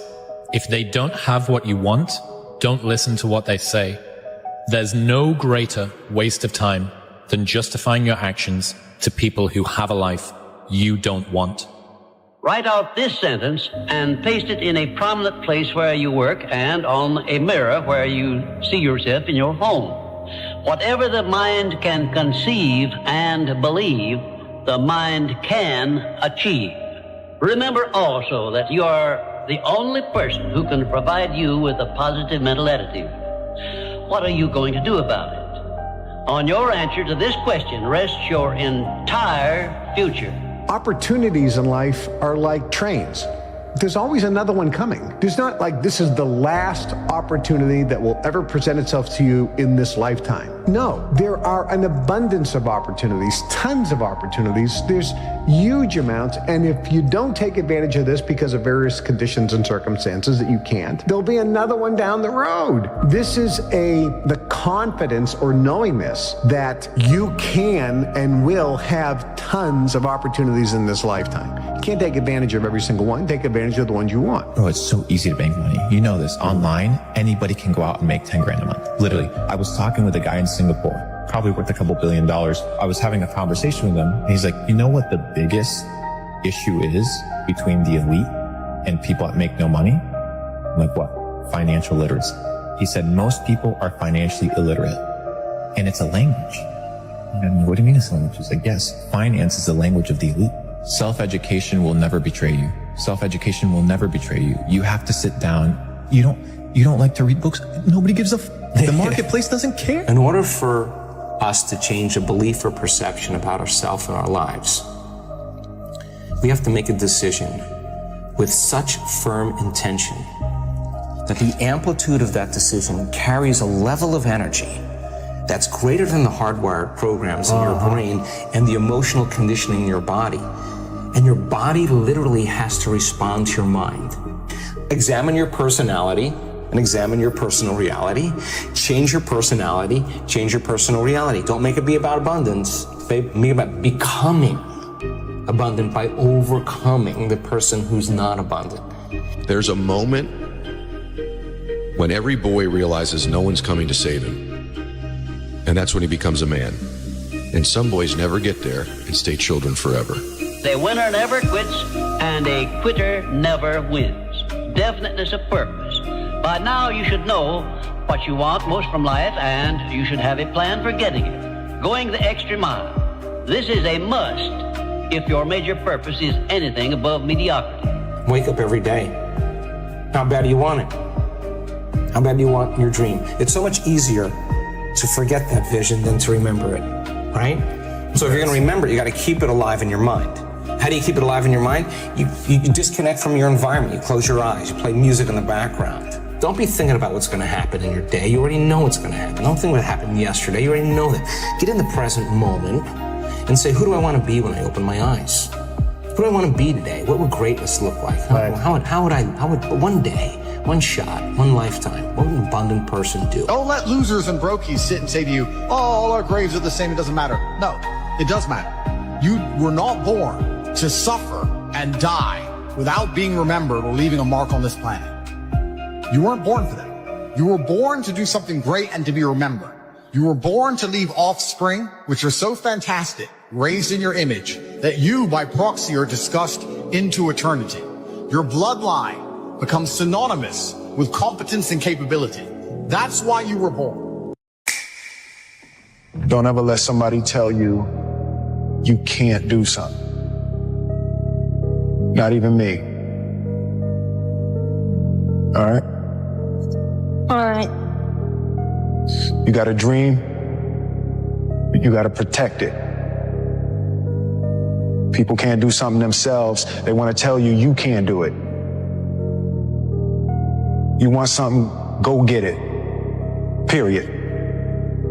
When you are starting out, I think you got to find the thing that's the pain. And like, pain motivates significantly faster and stronger than pleasure does.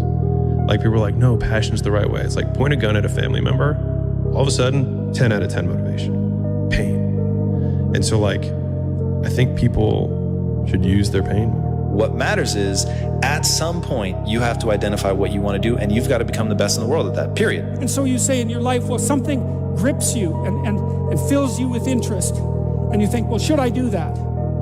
And the answer is, if not that, then something. What if it's a mistake? It's a mistake. Rest assured. What do you know? You're going to stumble around, right? And what's going to happen is this. You're going to move, you're going to not stay in stasis. You're not going to wander around in circles. And I see people like that. They said, well, I never knew what to do, and now I'm 40. It's like, that's not so good. That's not so good. And you might say, well, and there is a literature too that suggests that people are a lot more unhappy when they look back on their lives about the things they didn't do than they are about the mistakes they made while they were doing things. We have these idealized versions of purpose that I think Instagram and all this stuff kind of make terrible. But like, I think there's a lot of honor in work, period. And I think a lot of people fool themselves by thinking that what they do for some reason is not honorable. If you're building the muscle either way. You're either building the muscle that says, I do what I say, I keep the commitments that I make, or you're building the muscle that says, I make excuses. I don't do what I say. I can't be counted on, right? And so when we think about discipline, it's really about like, what promises are you going to keep? And the tricky thing is you're keeping promises to yourself that nobody even knows that you made, right? It's not like, hey, you made this commitment. If I don't write this book by this time, like,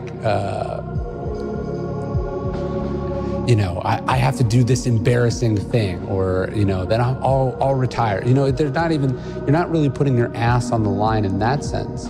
But you said to yourself, you're going to do this thing, and building that muscle is really important. I mean, sometimes you have to let other people's dreams for your life die for yours to live. And for me, it was like when I continued to every day not want to wake up, that was my wake up call, where I was like, either I continue to live this way and not want to be alive, or I just risk the fact that I'll die to everybody else. And I think that like, it was the hardest decision of my entire life, by far. All the hard stuff we went through, still the hardest decision of my life. Is your foundation and your fundamental principles so strong that if this thing was to go away, could you still create happiness and success all over again? If your foundation and principles are extremely strong, no matter what endeavor it is, you look at the most successful people in business and everything else, they've gone to do multiple things that have allowed them to create different levels of happiness within that confined circle. You know, Michael had basketball. Then he had the shoe brand. Now he's got other endeavors. He's involved in, you know, a lot of philanthropy things. The competitive nature doesn't stop, and everybody thinks you can only be happy with one certain aspect in your life. You can create happiness in multiple things in your life, and if it gets to the point where it is burning you out, that means it's time for you are no longer obsessed with that thing anymore, and it's time for you to become obsessed with something else. So my obsession became that humans are the ultimate adaptation machine. We are literally wired from the ground up in order to grow and improve under stress and pressure. So it's like, what's the phrase? Pressure can burst pipes, but it also creates diamonds. Yes. So it's like, you need the pressure. And yes, it can hurt, but it can also make something amazing if you're willing to put yourself in that situation. So it's a weird twist of fate that humans, in order to build the muscle, you first have to tear it, right? Yes. So, but once you accept that that's how it works, you can do extraordinary things. The satirical and the ironic and the troublemaker, the comedian, the fool. The fool is the precursor to the savior. Why? Because you're a fool when you start something new. And so if you're not willing to be a fool, then you'll never start anything new. And if you never start anything new, then you won't develop. And so the willingness to be a fool is the precursor to transformation. And that's the same as humility. And so if you're going to write your destiny, you can do a bad first job. You're going to get smarter as you move forward.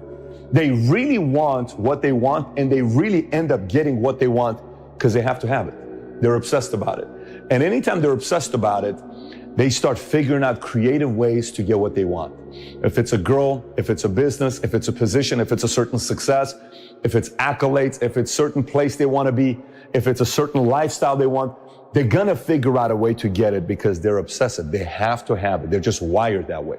I was saying what I said earlier about, like, I believe these things to be true about the universe or like the world. But a lot of those are like, what do I believe about myself? Which is like, I can choose to do work in this way, which then I can derive joy from. So like, if I'm shoveling shit, I can choose to be like, I will be the best shit shoveler because I believe that I will figure out how to do this more efficiently, and I will get better, and I'll have calluses on my hands, and I'll have a better back and whatever. But I will do this well. And I think you can find joy in work if you decide to do it. Going back to the only belief that matters, you said it. It's the way you act is ultimately all that matters, and the way you act follows what you allow yourself to believe. Maybe a better way to say it is what you choose to believe. Mm-hmm. So if you choose to believe that your energy and efforts will result in more skill set, then you will actually put energy and effort into getting that, which means you actually will get the skill set. But if you think, well, my talent and intelligence are fixed, so no matter how much I work, I'm never going to get better, right? If you don't think that putting time and energy into it will yield anything, then you won't put time and energy into it, and you thusly won't get the skills. So, and if you don't have the skills, then you can't do the things other people can do. And so people just get stuck because they don't have the only belief that matters. So they don't put the time and energy. And so that's like where everything starts is, are you putting the time and energy into getting better, yes or no? It's time to stay focused. It's time to decide clubs, partying, trying to fit in and socialize, rub elbows with everybody so people can stop calling you weird. Why are you so antisocial? Because I'm trying to get it. Why are you staying on the basketball court so much? Because I'm trying to get it. Why are you out there practicing in the hot sun when ain't nobody else out there? Because I'm trying to get it. Why are you not clubbing like every time I text you and invite you to go do something fun and cool, you always studying? Because I'm trying to get it. I'm just thinking how funny it is where I'm going to be tomorrow morning and my competition still drinking down their fears and they're, trying to escape their current reality, Friday night party. So they're gonna go out there and party it up and everything else to find some relief to the stressful life they live in. That's a temporary relief. I'm working tonight for a permanent relief. That's why I laugh. I laugh at how much further I'm getting ahead of it. Mental toughness isn't something that you sample. It's something that you live in every day. So when something hard would happen to these kids, like in Hell Week, it would draw on something that made them very insecure. And they look for comfort. Whenever hardness comes, and you don't know what it is, it may be different for you than it is for me, but you go back to your insecurities. And then when you go back to your insecurities, you then look for comfort within those insecurities. And we all look for that cookie that your mom used to give you when you were sad, when you were sick. We look for our wife or our husband. We look for comfort. It's in those moments you must retrain your mind to think differently. What if I told you this was the last Monday morning of your life? How do you stay driven? I'm gonna ask you a question. How don't you stay driven? Well, let me get this right. You won the lotto of the universe, which is you are a human being on Earth. And you're not driven, and you're not fired up, and you're not going for it, and you're willing to sit like a lump and just wait till you die? You suck. It gets harder for anybody that's living and breathing. So no matter what you do, you gotta keep moving forward. Strong in the trenches. You don't know where you're going. You're lost. You know what I mean? You have no direction. So for me, I felt like both of them together, when you had the vision and you're able to manifest, and you also put the work in, magic happens, man. Magic. That's where the magic is. But a lot of people never get there. Unfortunately, a lot of people we're blessed that we can dream. Right? I got to get stronger. I got to train differently. The weight training program that I'm doing, I got to tailor it for an 82-game season so that when the playoffs come around, my legs are stronger and that ball gets there. So I look at it with rationale and say, okay, well, the reason why I shot air balls is because my legs aren't there. I go, well, next year they'll be there. That was it. Done. Come on, where are your values behind the scenes? What do your habits look like behind the scenes? Come on, what kind of work are you putting in behind the scenes? Come on, drop down and give me 50. Come on, write it again. Come on, believe it again. Come on, sing again, record the song again. Come on, I'm talking to that athlete. I'm talking to that musician. Come on, who are you out there? When you are committed, you give everything you have. Every single day. You are either losing ground or gaining ground. The choice is yours. But this time, make it personal. Attitude goes a long way. So again, going back to this guy here, Chadwick Boseman, rest in peace, passes away. 4 years has colon cancer, no one knows about it. He goes to the doctor. That means that this doesn't mean he's not taking care of his body. He's going to the doctor, but he doesn't advertise his pain. Sometimes it's just good not to advertise your pain. Sometimes it's good to not just tell the whole world what you're going through. I'm not telling you don't talk about it with a group of people. I'm not telling you have some private conversations with certain people. I do believe in the ability to have some kind of a form of a release. But the way people are doing it right now, posting everything on Instagram, all this other stuff, what's the point behind it? You need attention? Is that what you need? It's not necessarily mental toughness. Mental toughness, people are not looking for attention. Mental toughness, people are trying to get results. A big difference. I don't drink, I don't smoke, I don't F around, I don't party, I don't go out. Am I lame for that? Absolutely. To be lame in the eyes of somebody I would never want to be like is nothing but an absolute success. You see, it's only an uncertain person that needs company in what they do to feel like it's the right thing.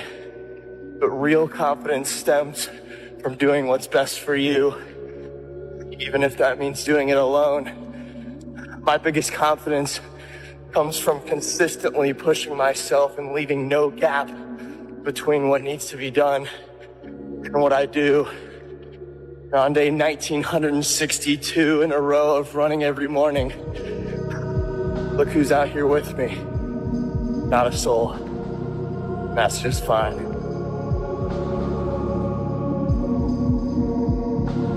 There's no such thing as a free lunch. There's no magic pill. And there are no 3 easy payments of $9.99. If you want something, if you want to be good at something, you want to accomplish something, you've got to put in the time. And the minimum amount of time that you can put in is an hour a day of dedicated practice for 6 straight months. If you want to be good at something, you've got to do it every day. Like we look at people like LeBron James. Why is he good at basketball? Because he does it every day. You look at Wayne Gretzky in hockey. Why was Wayne so good in hockey, arguably the greatest of all time? Because he did it every day. And so my number one piece of advice to people, if you want to be good at something, whatever that thing that you desire is, whatever your passion is, do it every single day. That's the real secret to success. Hustle is putting it all on the line. Hustle is waking up one day, the day before you die, and realizing you gave it your all into the parenting of your children, the building of your businesses, the philanthropy that you wanted to do. Whatever you define, it's just, all in. Well, there's a difference between something missing and am I satisfied? Yeah. Right? Because I'm not satisfied. I mean, I always want to go. Like I never get done with the end of the day and go, cool, mission accomplished. Like it's like not even close. Yeah. E.T., aren't you ready to take a break? Yes, I might be, but listen to me. I can't. Why? Because I grind for Jalen. I grind for Jada. I grind for Dee Dee. I grind for my mother. Are you hearing what I'm telling you? I grind for Vanessa. I hustle for. So the days I want to hit that alarm clock, I think about my why. I can't quit. Achilles were like the kiss of death. Yes. Athletes. Like, yes. I don't know if I can do this. I don't know. There's so many factors. There's the surgery that has to take place. The surgery has to go well, right? And then it's a tendon. I'm not dealing with anything that's muscular or things that I can control. I can't control a tendon. You know what I'm saying? So I don't know. It's a long process. But when I went in the trainer's room, my kids are in there, and they're looking at you and stuff, and I'm looking at them, and I'm like, it's all right. Dad's gonna be all right. It'll be fine. It'll be all right. It'll be all right. It'll be all right. As a parent, you gotta set the example. You gotta set the example. This is another obstacle. This obstacle cannot define me. It's not gonna cripple me. It's not gonna be responsible for me stepping away for the game that I love. I'm gonna step away on my own terms. And that's when the decision was made that, you know what? I'm doing it. Doing it. Champions keep going when they don't have anything left in their tank. That's the difference between the greats. That's what separates them. When they don't have no more, when it's over, when they're tired, when they're frustrated, when they're ready to give up, when they spent their last dime, that's when they get started. Are you hearing me? It's when you have nothing left. It's when you depleted all your money, when all your energy gone, when you have nothing left, that's when it's showtime. When you find a way out of no way, when you find breath that you don't have, when you find energy that did not exist, when you want this thing as bad as you want to breathe, that's when you find a way. You still got work to do. Stay on that basketball court. Stay on that football field. All the homies texting and calling and trying to make you feel bad about being so focused. It's grind season, homie. It's not about today. It's about the future. You do the work now. Do the work now. And all of this that you could ever want to do for your family, your kids, your loved ones, it's all going to be on a whole nother stratosphere. You got to take ownership of what's going on in your life. When you're not where you want to be and you say it's because the boss doesn't like you, or it's because the girl treated you this way, or the guy did this, like all those things, you got to take ownership of them. And if you're blaming all these other external things, you're not going to make any changes. And that's going to be a problem. And that's the problem too. If you're chronically rejected by people, it's often because of your own insufficiencies. Whether that's cowardice or lack of social skills or whatever it is, it's like You can't just brush it off as, oh, well, you know, no one likes me, but really I'm okay. It's like, no, wrong. If everyone rejects you, there's probably something wrong, and it's probably deep and difficult, and it's going to be horrible to fix. And so this isn't a trivial problem. It's not a trivial problem at all. Todd, I'm sorry, all right? I screwed up. I know I screwed up. I don't know why. Great, of course. Here it comes. You can't keep doing this. You can't keep doing shitty things and then feel bad about yourself like that makes it okay. You need to be better. But yet you're fully committed to sabotaging yourself and your career. Then you're sitting back stressed out and depressed, wondering why. Why ain't things happening? That's the answer. I just gave it to you. It's about as real as it gets. The question is, what are you gonna do next week, 2 weeks from now? You're in your own way. You are the reason your career is not on the next level. Nobody else but you. When you don't have a true appreciation and acceptance for who you are, and you allow yourself to be immobilized by fear, what happens in the process is that you begin to abuse yourself. You begin to sabotage your life, you begin to sabotage your dreams, you begin to unconsciously work against yourself. You become your own worst enemy. So what do you do about that? Well, you begin to realize that your dream and your gifts have so much meaning and so much value for you till your hunger for them will begin to push you past the fear. Your hunger to have them will give you a special drive. You might be sitting there wondering if you're gonna wake up tomorrow and do the thing you said you would. But why on earth would you wonder? This thing you're so uncertain about is literally you. There's nothing in this world you have more control over than yourself. But if you decide to wake up every day, surrender that control to chance, I guess you'll be stuck wondering forever.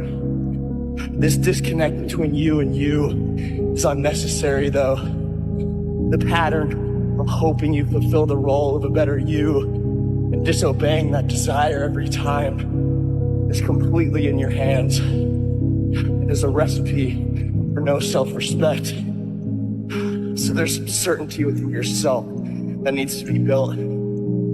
That's not gonna happen by accident. If you look in the mirror and you ask yourself, what do you have to do to be successful? I promise you, your heart will tell you. Say, why are you only giving 50%? What's wrong with you? You need to put yourself on punishment. You need to tell you no more TV, no more snacks, no more desserts, no, we working out now. No more alcohol, not right now. No, I can't handle it right now. You need to tell you that you owe you something. This is you versus you. Most of us, we live in a box, and we don't want to go outside that box at all, ever. Outside that box is all these possibilities of life. But what we do is we shackle our mind. We are a prisoner in our own mind that this is all I can do. This is all I'm good at.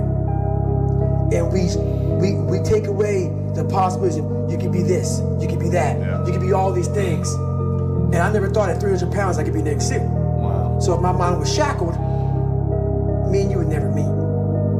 There'd be no book. There'd be no book. There'd be nothing. So what people understand is that they live for themselves, not knowing that you have the power within yourself to change millions of lives by facing life, by facing yourself. If you're struggling, if you're frustrated with yourself, if you're at that point where you're so sick of yourself and your excuses, I've been there, Stephen's been there. This is a normal part of the human experience. And at some point, either the pain is going to get big enough or you're going to bump into somebody's story somewhere on this planet who has been in the position that you're in right now, facing the stuff that you're facing right now. And there is something about their story at this exact moment in time that will ignite something in you that is missing. And what is missing in you right now is hope. If you set your own value by what you believe about yourself, if you think that you're worthless, if you're not very good at it, other people pick that up. It doesn't matter what lifestyle you have. It doesn't matter what walk of life you have. No matter what you do, if you allow excuses to tell you what to do, then ultimately the excuses have more control of you than what you have of yourself. So get up, work hard, put some effort into what you want out of life, because all you have is you. All you have is what you have inside. Don't wait for somebody to tell you what to do. You know what you need to do. Get out there and get it done. Because that's ultimately what it's going to take. You have to have the courage, the will, and everything you have inside to get to the level and beyond the level you want to be. Life does not stop until they put you in the ground, my friend. Strong mind is a catalyst for change.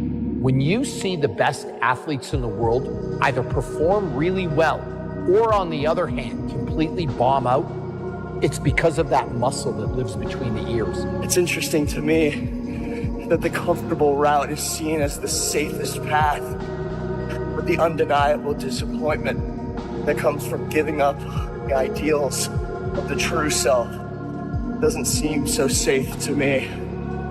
Don't indulge in the comfort that comes before effort, because that comfort is nothing but a lie. So what kinds of things, what kinds of thoughts are you feeding your consciousness? What kind of things are you putting in your mind that will enable you to either move forward or to justify why you're staying where you are? What really breaks my heart is how stuck people are. And that there are things you can do to change your life for the better.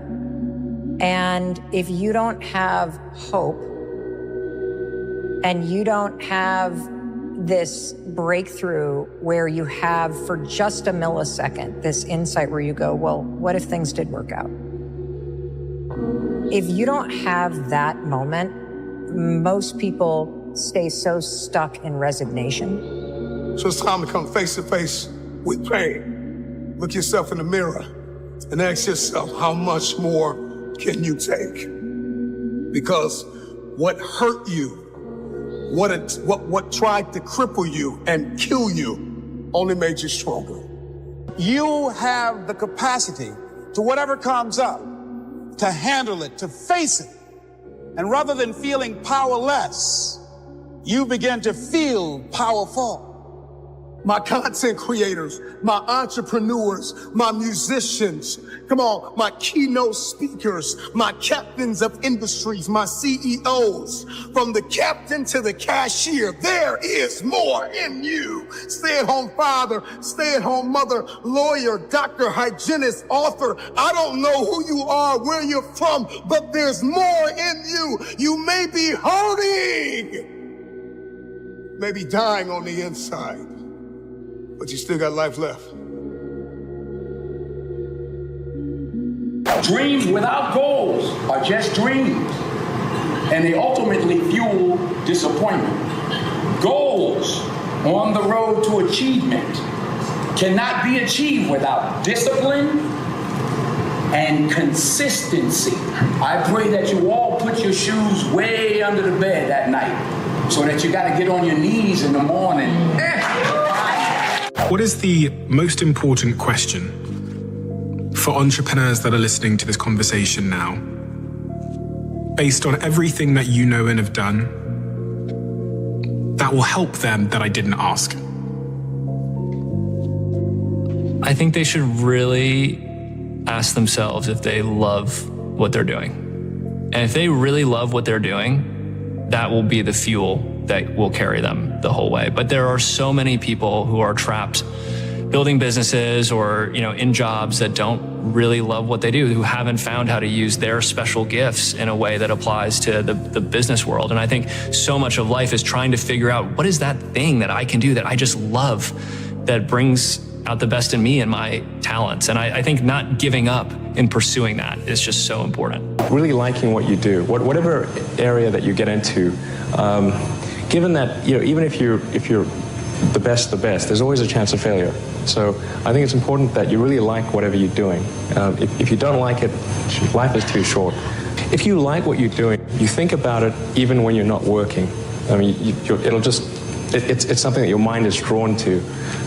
And if you don't like it, you just really can't make it work, I think. I found that nothing in life is worthwhile unless you take risks. Nothing. Nelson Mandela said, "There is no passion to be found playing small and settling for a life that's less than the one you're capable of living." Now, I'm sure in your experiences in school and applying to college and picking your major and deciding what you want to do with life, I'm sure people have told you to make sure you have something to fall back on. Make sure you got something to fall back on, honey. But I never understood that concept, having something to fall back on. If I'm going to fall, I don't want to fall back on anything except my faith. I want to fall forward. I figure at least this way I'll see what I'm going to hit. Fall forward. This is what I mean. Reggie Jackson struck out 2,600 times in his career, the most in the history of baseball. But you don't hear about the strikeouts. People remember the home runs. Fall forward. Thomas Edison conducted 1,000 failed experiments. Did you know that? I didn't know that. Because the 1,001st was the light bulb. Fall forward. Every failed experiment is one step closer to success. When you're building a company and building a product, skill matters. Intellect matters. Training matters. But it's not enough. The part of it that is important to realize about building companies is that it's a challenging and painful and oftentimes extraordinarily scary thing to do.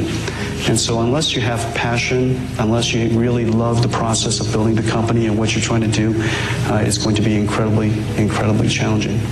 And so what I would leave you with is when you're building a company, if you decide to build a company, you have to ask yourself, what is the purpose that you're building the company for? Is it that you would like to build a company so that you can sell it, make a fortune? Is it that you would like to build a company so you can take it public? You're just a serial entrepreneur. You want to build something, let somebody else run it, build something, sell it. Whatever your reason is, be honest to yourself. It turns out that in my case, I just love the process of building things, and I love being part of something. You know, being part of NVIDIA and being part of a people and being part of a cause that is that's inspiring to me, it keeps me vibrant, and it's something that I'm willing to do for a very long period of time. You see, the greatest motivational principle in the world, is that people do what people see. And too many travel agents, they're like, or too many leaders are like travel agents. They're sending people where they've never been themselves. And you want to be a tour guide. You want to take people with you. You want to say, this is the area where I've been, this is where I live, this is the area where I lead, come along and follow me. And at level number 3, your leadership begins to gain credibility because now you are fleshing out for the people around you and you are modeling for them things that they want to see, and you are starting to produce. You know, Don Shula, the coach of the old Miami Dolphins, he said it's the start that stops most people. And he's right. It is the start that stops most people. They're always going to get ready, to get set, to get going. Well, we've got to do it, boom, just like that, move into action. See, if you don't get started, you're never going to get finished. How do we do that? Start early. I believe when you wake up, you should get up. The second you wake up, get your feet hit the floor, move into action. And you know, you'd be wise if you sit down at night before you go to bed and write down 6 goal-achieving activities. Now, that isn't go to the store, or go to the bank, or get to cleaning. It's not that. These are goal-achieving activities. Write down 6 of them. And when you wake up in the morning, you move into action. You know where you're going to go. You don't even have to think about it. Step into action and get on the first one. When you get it done, forget it and go to the second one. Don't think about the first one. Focus on 2. Don't even think about 3. When you get 2 done, go to 3. But knock them off one at a time. If you don't get them all done, just move them over on to the next day. Now, that doesn't mean if you only get 3 done that you have 9 the next day. There are 3 of the 6 that you're going to do the next day. 6 goal-achieving activities. And when you wake up in the morning, move into action on them. Quit holding yourself back. Don't wait. You say, well, I really don't know how I'm going to get started, and the way will show itself. It just appears. I have found when you get started, when you move into action, everything starts to happen around you. If we're not creative enough, if we don't push it hard enough, we've got to have some failures. And so we don't really want to have all hits. I'm clearly glad the first ones are hits. But, the sign that you're right at the edge of chaos, the edge of creativity, is that some stuff doesn't work. Now, why do you want to be there? Because networks don't want to be there. Life's short. I mean, why we're doing this? We're like, we want to have a difference, right? And so it's innate. It's wanting to push the edge, to create something that people are proud of and that they enjoy. Have you ever heard a motivational speaker tell you that attitude is everything? I'll bet you have. I've heard many say that. In fact, they'll say something like, if you can believe it, you can achieve it. And that never quite rang true with me. So I began to press the issue, and I have come to the conclusion that attitude isn't everything. Now, I'm not disclaiming or in any way being disparaging about attitude, because I think attitude is very important. But if anybody comes up to you and tells you that attitude is everything, I don't buy into that. That's not true. For example, attitude can't replace incompetence. If you're incompetent, you can be very happy, but you can still be very unsuccessful. Now, here's what I do know. Attitude isn't everything, but attitude is the main thing that'll make a difference in your life. And because I believe that, I wrote the book, The Difference Maker. You see, that's what attitude is. Attitude is the difference maker. You have 2 people side by side that you're thinking about employing in your company. Both of them have the same background, same job description, education, experience. I mean, you could almost flip a coin and say, I could hire the one on the right, or I could hire the one on the left. But one has a great attitude and one has a bad attitude. Now, who are you going to hire? You're going to hire the person with the great attitude. Why? Because it was the difference maker. The one thing I'm the most happy about in terms of my career is the fact that I got there with the grace of God, first of all, but short of that, I got there just by working hard, not partying with the right people, not compromising myself in any way or cutting any kind of deals, just by working hard, just by plugging along, sawing wood, as I like to call it. I'm a 20-year overnight sensation. I always believed that you need to understand the reason why your business work. What is the essence of your business? What makes it work? Now, the foundation of my business, at its core, is semiconductor technology. Here in Silicon Valley, we usually like to refer to semiconductor technology as Moore's Law. Moore's Law is not so much a physical law as it's a law of competition. It is a law of challenging engineers. It's a law almost of setting pace. And Moore's Law approximately gives you twice the performance every year or 2. And so understanding the fundamental ingredient of our business improves by a factor of 2 every year, and simultaneously reduces in cost by a factor of 2 every year. Most people don't use their imagination constructively. Most people use their imagination destructively. They imagine what they don't want. We've got to consciously and deliberately imagine what we do want. If we will take and sit down with a pen and ask ourselves, what do I really want? What do I really want? and write it down. And then make a written description of it in the present tense. Writing causes thinking. Thinking creates an image. And you get these images going, you're building a vision in your mind. It's the visionaries that's changed the world. Think of that. The fact that I can sit and look into this camera, and you can sit and look at me on your phone, or on your TV, or on your laptop. That was the result of somebody's vision.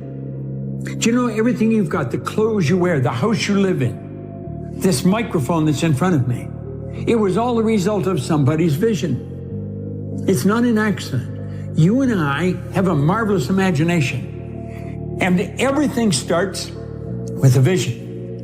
Van Gogh was asked how he did such beautiful work. He said, first I dream my painting, and then I paint my dream. My wife told me this great expression: to get something you never had, you have to do something you never did. Les Brown's a motivational speaker. He made an analogy about this. He says, imagine you're on your deathbed, and standing around your deathbed are the ghosts representing your unfulfilled potential. The ghost of the ideas you never acted on.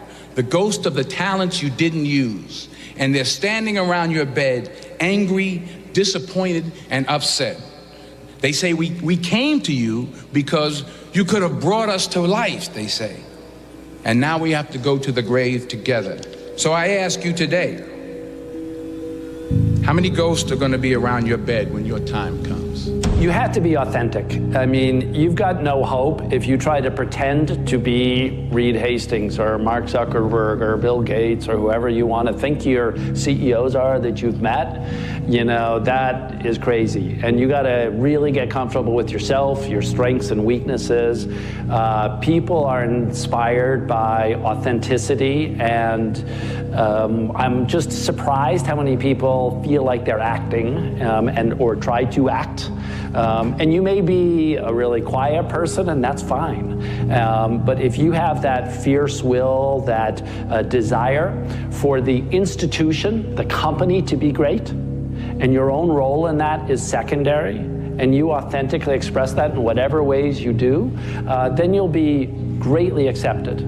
Okay, and so that's all it takes, is to be authentic and not try to be something else, and to fundamentally care at your core about what's good for the company.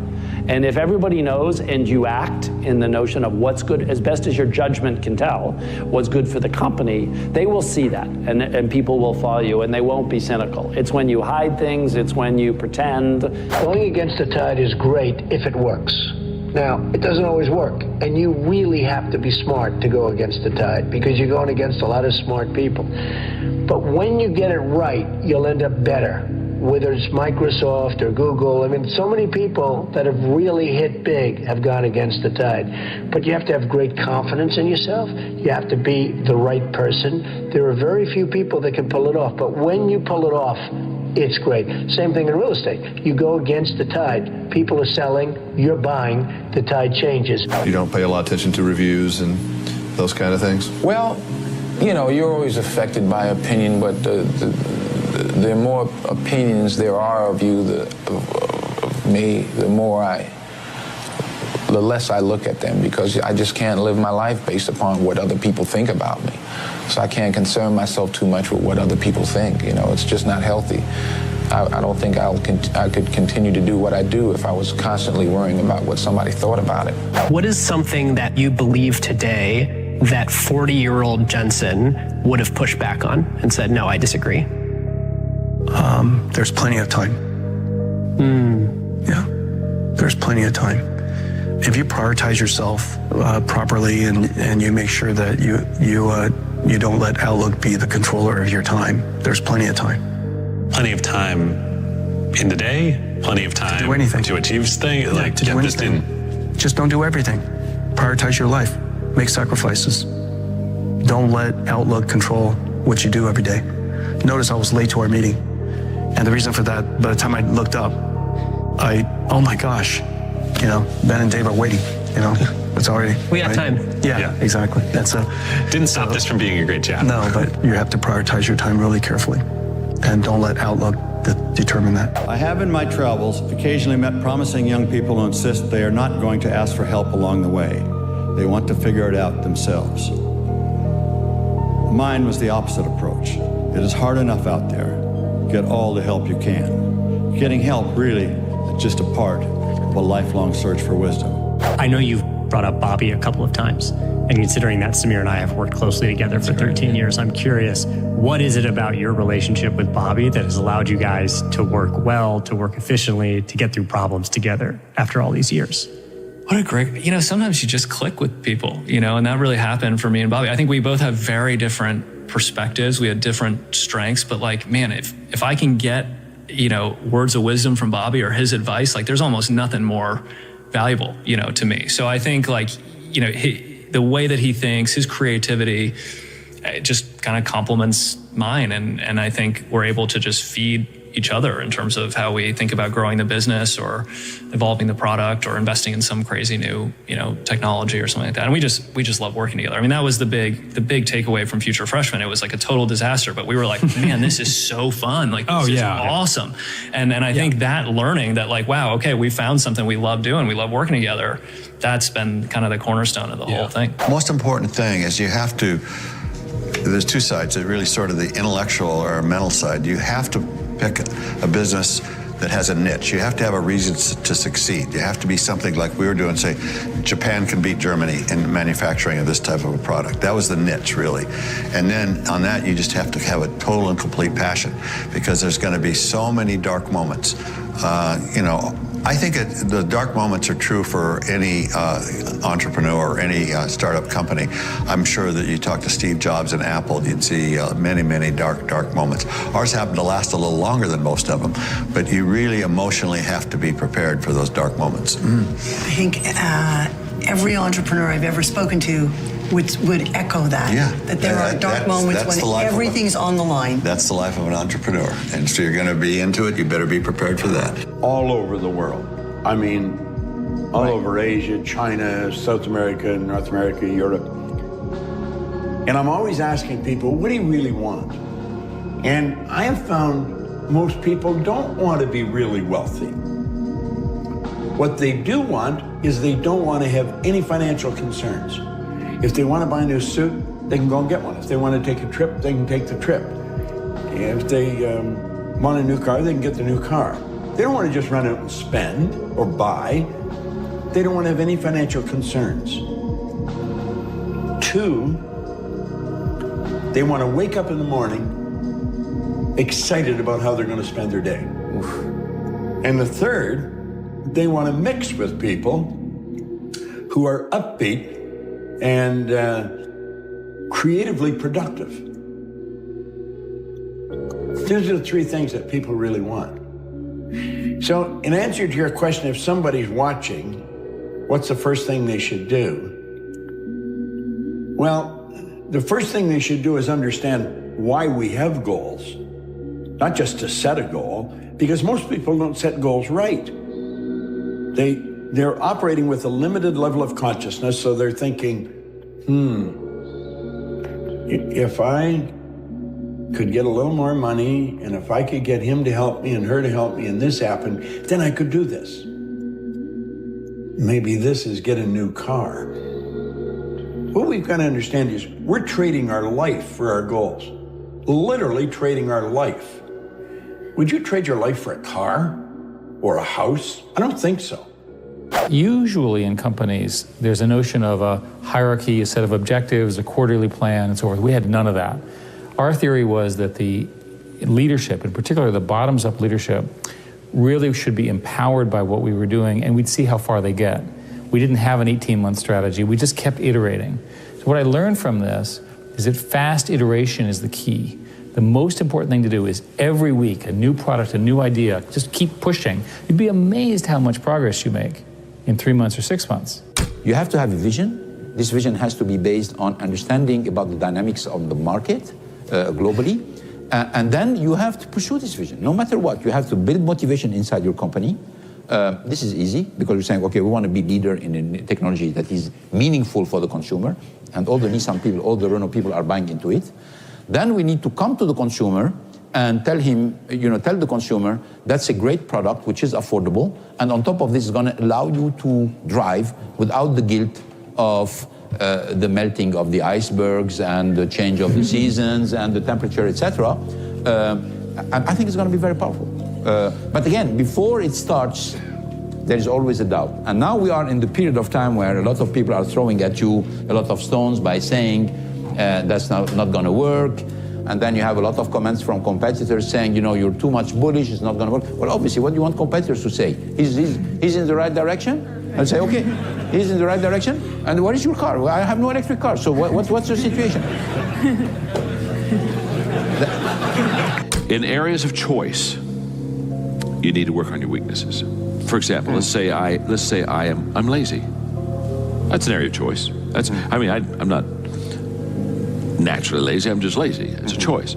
So I need to work on that because in areas of choices, you can make vast improvement and you can make fast improvement. I've never heard this distinction, by the way. Yeah. Hugely helpful. Oh yeah, in choices. So attitude, let's say I have a lousy attitude. One day I wake up, I say, this isn't getting me anywhere. I gotta have a good attitude. You can go from a 0 to a 10. I mean, almost over. You've seen people that you just say, my gosh, overnight they just got good and happy. You know what I'm saying? Okay, that's a choice. Vast, fast growth in choices. In giftedness, DNA, wiring, your growth is very, very small and it's very slow. So I think, for example, a person can maybe increase their giftedness skill set maybe 2 numbers. Wow. So if I'm a little bit above average, I'm a 6. If I really work hard, I can become an 8. But an 8 is powerful. Yeah. 8 has a huge return. So what I tell people is in areas of giftedness, that's where you have to work on your strengths. If I'm a 2 in something, I'm very weak in a skill. If I worked hard, I could only become a 4. I'd still be below average. So what I tell people is, you got to ask yourself, is it going to give me the return? So in the area of strengths, you got to pour yourself into the things that you're already good at, because that'll really set you apart from average. Yeah. But in areas of choices, go for those weaknesses, because you and I don't you know people that are highly skilled but they have a lousy attitude, or they're not self-disciplined, and they're never going to get anywhere, and they're not going to get anywhere because they didn't. So in areas of choices, work on your weaknesses, but in areas of strengths and skills, just work on your strengths. I would say I've always believed that a strong mission statement's really important, and I have to say we've never succeeded at it. It's like this odd thing. We've had them every year for 15 years, and they're constantly different, and now we're also cynical. We're like, come on, we're trying to make people happy. I mean, that's the fundamental thing is in consumer service. We're trying to be better, and us in Disney and Mission aren't that different. There's a bunch of different tactics at it, but we're an emotional product. We cater to the things that are important but not necessary, and I love that part about it, because like when you're selling milk or penicillin, you're selling something somebody needs, and we get to sell something you want, okay, that you choose to do because it's really cool. It's human. To be entertained and to connect to people over entertainment. And so we celebrate that a lot, and we want to change the industry. But in terms of like a mission statement, like so many companies have, Facebook talks about a more connected and open world. And then you see that phrase again and again and again, and it's a powerful mantra. We don't have an equivalent. And I think we probably would have been stronger if we do. In the early days, it was to connect people with movies they'll love. And it's okay, but it's kind of like the long, kind of awkward phrase, connect people with movies they'll love. And, it's just not punchy. And then, so like we used it, we had t-shirts, and then it didn't really motivate anyone, didn't really stick. But we knew we were trying to make people happy with DVDs, and then eventually with streaming and original content. So it didn't hold us back much. Growing up in India, like many of you, I got my first telephone when I was 12. In my case, it turned out to be a rotary phone. So it wasn't that great for selfies, but I still loved to call my friends, play with it, and sometimes take it apart. That telephone cemented my fascination with technology. I remember in my parents' house in Chennai, reading about the invention of the transistor at Bell Labs. Of course, that initial invention helped found what became known as Silicon Valley, And out of that came companies like Fairchild Semiconductor and Intel and all the computers and software that we all use today. You can draw a direct line from that invention to the technology that powers your Twitter feed or your WeChat messages today. I remember reading about that and thinking, it's the idea that matters. It didn't matter where you come from or what your background is. One revolutionary idea, one brilliant invention can unleash other entrepreneurs to revolutionize industries in ways you could never predict. If you were talking to a young entrepreneur today, what would you say about how a great team gets put together, about the role of a CEO in supporting, shaping, interacting with that team? Yeah, I mean, it's life and death. I think even today, as big as Nike is with over 60,000 employees, the key thing is people. And so when you're starting out, obviously, getting the right people, that's life and death. And then not only the right people, but getting them to work together and work for a common purpose. I've always said 2 9s working together will beat 2 10s working apart any day. And how do you do that?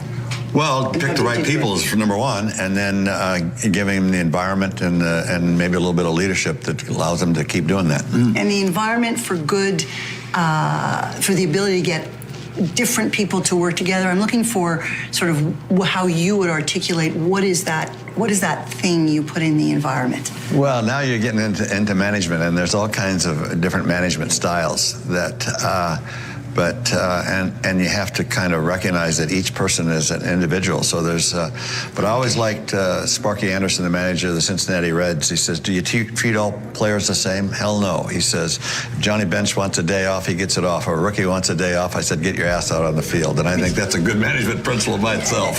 Someone who's pitching you, what don't you want to hear? Everyone asks what you do. What don't you want to hear? I want to hear that everybody is focused on this new architecture, and anybody who's coming in with plans based on the earlier architectures, you're not going to make it. You need to be on scalable plans that solve real problems. It's so easy to solve a local problem. You need to dream bigger.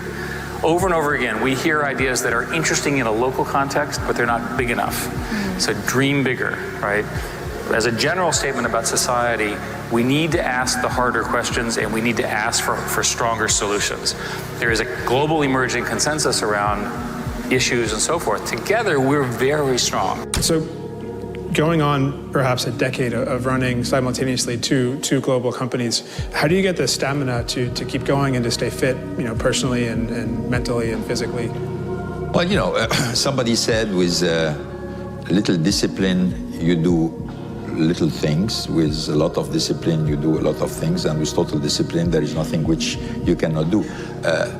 It requires a lot of discipline. I mean, obviously, because you're going to move from one world to the other, from one culture to the other, from two completely different company, you have jet lags, organization. People are expecting you when you come down from a plane after 14 hours flight to be fresh and ready for them. They're not expecting a CEO to come and say, oh my God, he's jet lag, he cannot answer a question. They want you to be on the go all the time. So this requires a lot of discipline. You have to organize yourself. If you know you're going to do this job and you accept the job, you have to organize yourself in order to do it. It's tough, but there is a solution. There is a solution for it. But it requires a lot of choices, personal choices. There are a lot of things you cannot do. There are a lot of things you can do, but you're going to do them within a certain order, but particularly with a lot of discipline. Brands are, one of the most interesting parts of business. But I mean, basically a brand stands for something. It creates an emotion in a person's mind, either positive or negative, that brings out all kinds of reactions to that brand. And when we got to start our own brand and have our own name, we were very ambitious in some of the things that we wanted it to stand for. But I mean, as you stop and think about brands around the world, Sony and Coca-Cola and Rolls-Royce, where they all stand for very different things, but they all create an emotional response and something that's really strong and powerful. Are you going to be able to make products who are hits? Okay, first question. After 1-2 years, we started to renew the product lineup. We had some hits. Some of them are major. How do you know you have a hit? It's not the media writing about it. Is how much profit are you making from this car? That's the way you know you have a hit. The 350Z is a hit. The Murano is a hit. These are some of the most profitable cars we have ever had. That's the way. That means it's not only that the media is saying this is a great car and people are buying it. Because you can have a great car, people buying it, and not make one nickel on it. It doesn't mean that it's a hit. Well, the real hit is the product has to be successful, but at the same time you need to sell as much as you think your potential is and make money out of it. That's the real demonstration of it. The thing which attracted me to Google and to internet in general is that it's a great equalizer, right? And so to me, I've always been struck by the fact that Google search worked the same as long as you had access to computer with connectivity, if you were a rural kid anywhere, or if you were a professor at Stanford or Harvard. And to me, you know, I want Google to strive to push to do that, not just build technology for certain segments, right? For me, it matters that, you know, we drive technology as an equalizing force, as an enabler to everyone around the world. The people you hire define the culture, whether you like it or not. So Larry and Sergey, when they started the company, said, we need to have really smart people. So they hired a rocket scientist, and they hired a medical doctor, and they hired a Stanford graduate who had been a professional football player, because they figured that they wanted normal people who had done something exceptional. So in my case, I was a pilot, and I had done other things, and they said, okay, you're good enough. You know, the CEO has to have something besides being a CEO that makes them interesting. And everyone had something. And I would go around and I'd say, well, what's special about you? It's like Sesame Street, you know, what's special about you? And what's special about you? But there was always an interesting story. So another lesson I learned is that you don't hire generic people. You hire people who've had some kind of stress or achievement or whatever. The best people to hire, by the way, are CFOs who've gone bankrupt. Because boy, have they been through the war. And on the CFO side and the finance side, you want somebody who's not going to happen again. And you only go bankrupt once, by the way. Your first book, The Art of the Deal, begins with a simple sentence that many people might find hard to understand. You say, I don't do it for the money. Can you explain that? Well, I do it because I love it. If I didn't love it, I wouldn't do it. I have bad days, I have good days, I have days somewhere in the middle. But the end result is I love what I'm doing, and I don't do it for the money. And I make money because probably I'm not doing it for the money. I do it, and I do it well. I'm the biggest developer in New York. I love building buildings. I have a lot of fun building buildings.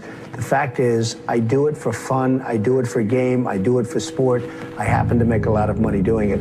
If I didn't enjoy it, if I didn't really love what I'm doing, I wouldn't be successful. I wouldn't be sitting with you today. And what's the implication of that for someone watching this who wants to create greater wealth? What's the message in that, do you think? Well, the message is you have to love what you do. If you do it for the money alone, it's probably not going to work. I have friends where I tell them, get out of this business, which is a good business, and go into another business, which isn't as good a business, because they like the other business better.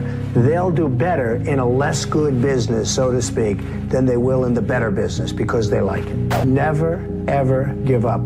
Just keep going forward. Never stop. It may seem like you have no chance. It may seem like it's over. Never, ever quit. If you're a quitter, I hope you quit right now and stop watching immediately, because you'll never make it. Enjoy the journey, not the destination. A lot of us delay our happiness. When I get to this level, when I get my degree, when I get the kids, when I get married, I'm going to be happy. Enjoy the journey. Enjoy the whole step, the whole process. Every day that you get up to strive for whatever it is you're after. You know, I'm a goal-oriented guy. Yeah, absolutely. But you don't celebrate when you get to the finish line. Celebrate all along the way. Celebrate all along the way. Yeah, man. I don't agree that you should narrow your focus. What I believe is that you get the best outcome when you make the broadest appeal in terms of leadership and excitement and so forth. And we worked very hard to make that happen. But there were other things. For example, we would refuse to do exclusive deals with people, but I would explain to people, well, we don't really do exclusive deals, but we only have the capacity to work with one, and it's going to be you, right? So that there are other ways of achieving those kinds of things. So I'd be careful to conclude that you should do a small thing. All success starts from doing one thing really, really well, but you'll recruit better with a broader vision that's credible and that you can articulate. But go back to that selling the dream, right? What you do is selling a dream. If you can't sell the dream, then you're not going to be successful. From our perspective, and I think it's true for in technology in particular, you know, the world keeps changing, as I said earlier. So, big part of what I focus on at any given time is, making sure we are innovating and building products for the future. It's just got to be a normal course of how you think.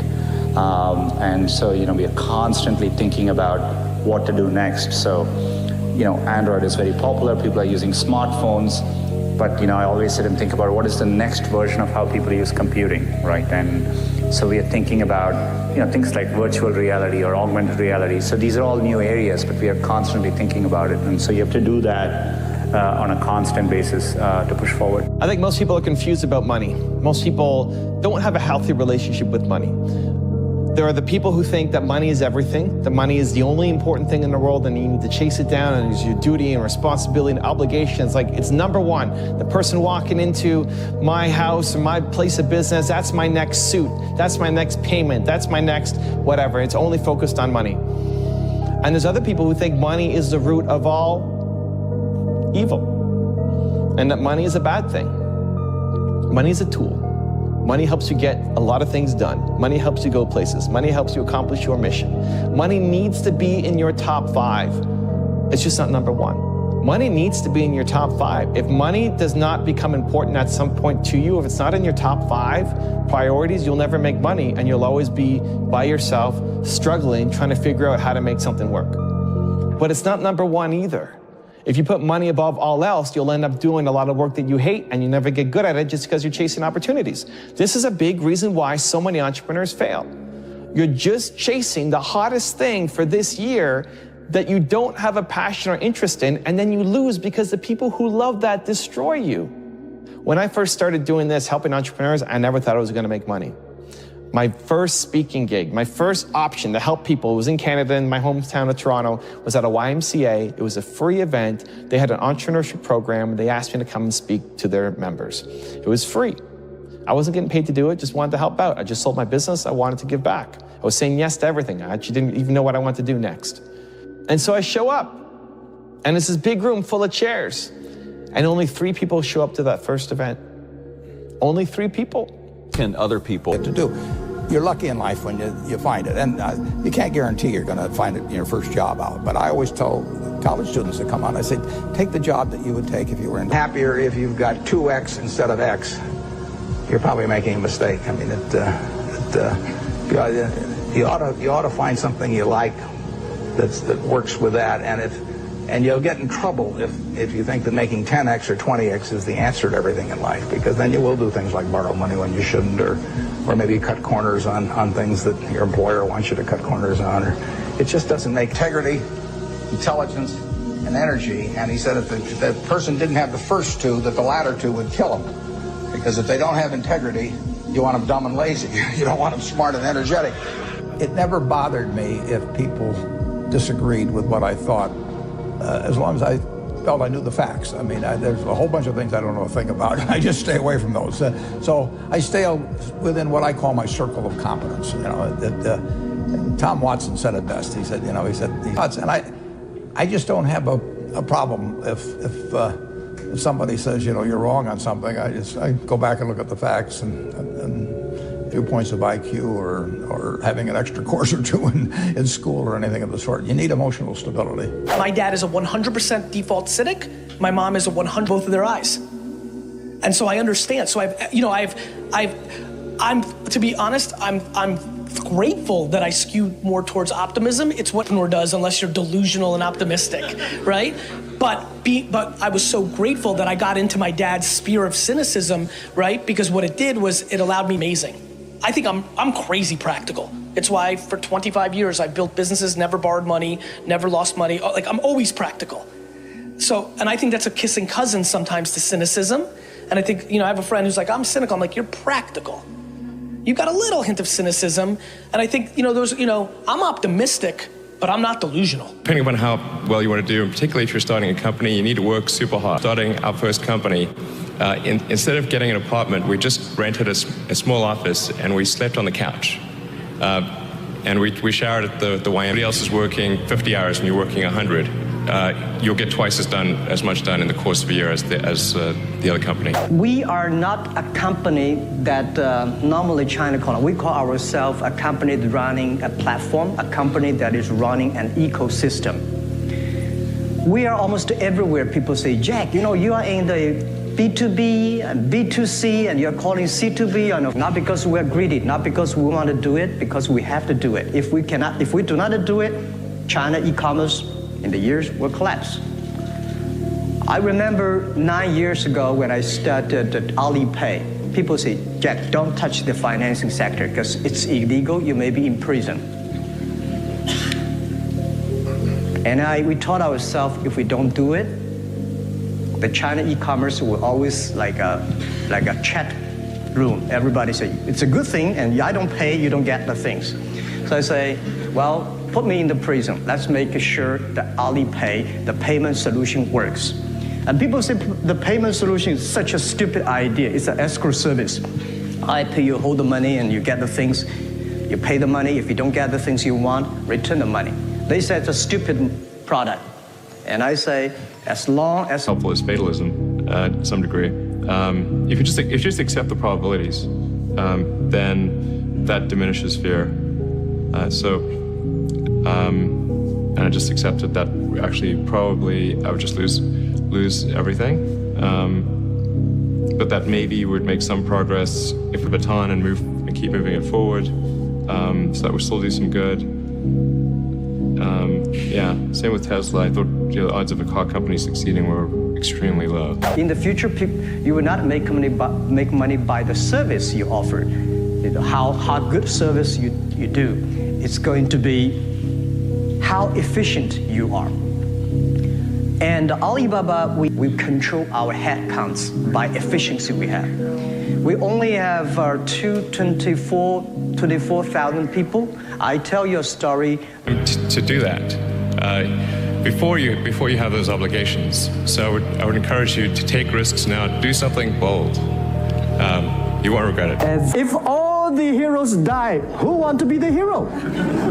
So my movie, I want to make the hero live.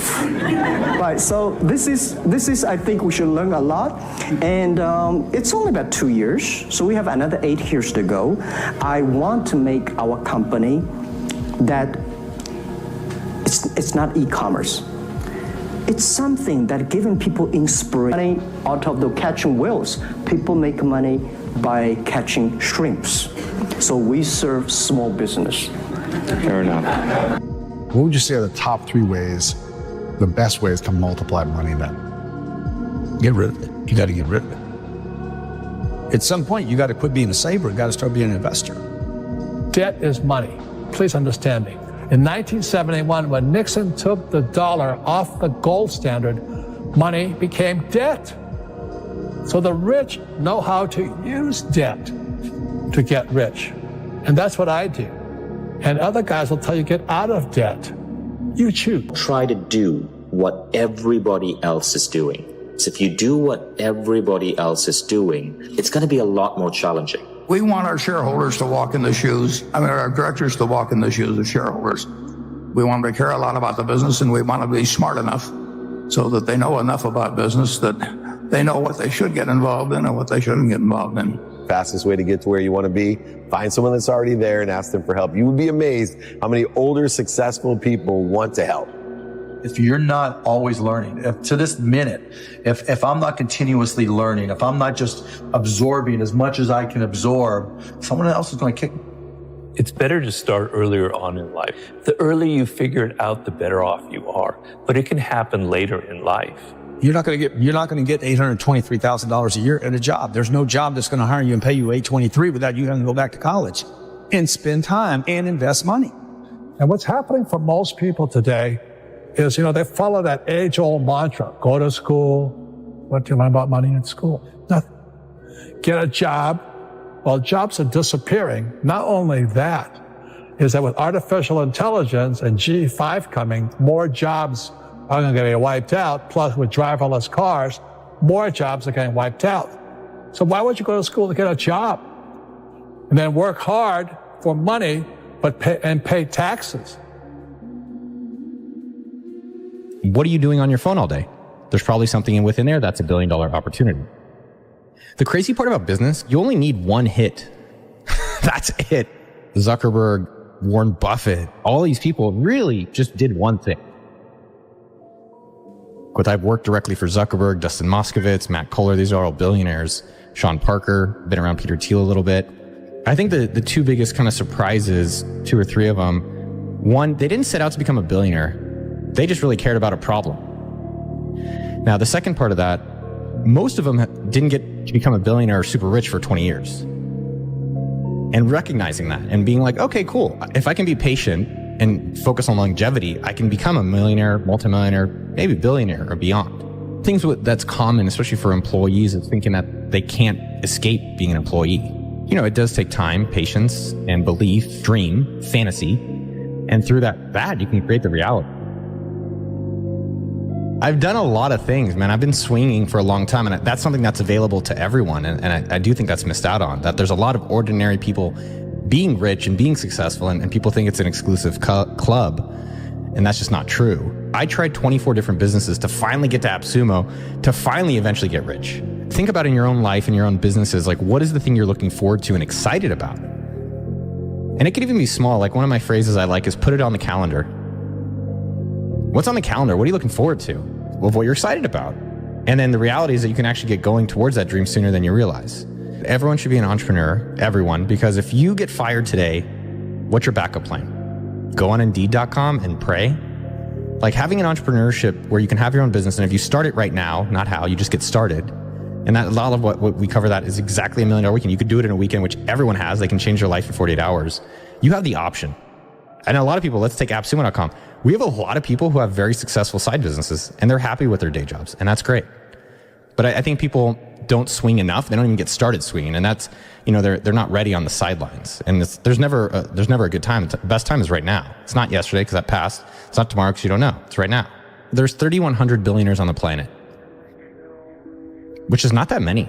So if you want to meet one and learn from one, that's a really great cheat code of life.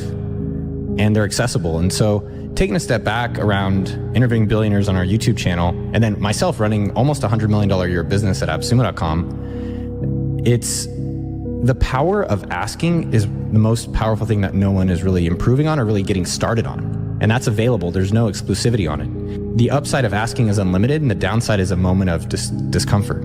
The second thing with this YouTube channel from interviewing billionaires and millionaires is that there's so many different ways of getting rich. I thought that everyone else you can only get rich on the computer and on these worldwide webs. I didn't know how to do it, but I thought that was the only way. And so through the YouTube channel, it's been so powerful and so special. There's Larry Janeski. He's making $600 million a year on basements. You have this lady, Jan, which I guess it's kind of funny. Her name is Jan. She does jam. She got rich selling strawberries. There's Michael Hudner, who did ships. There's Rafa and James, who did energy trading.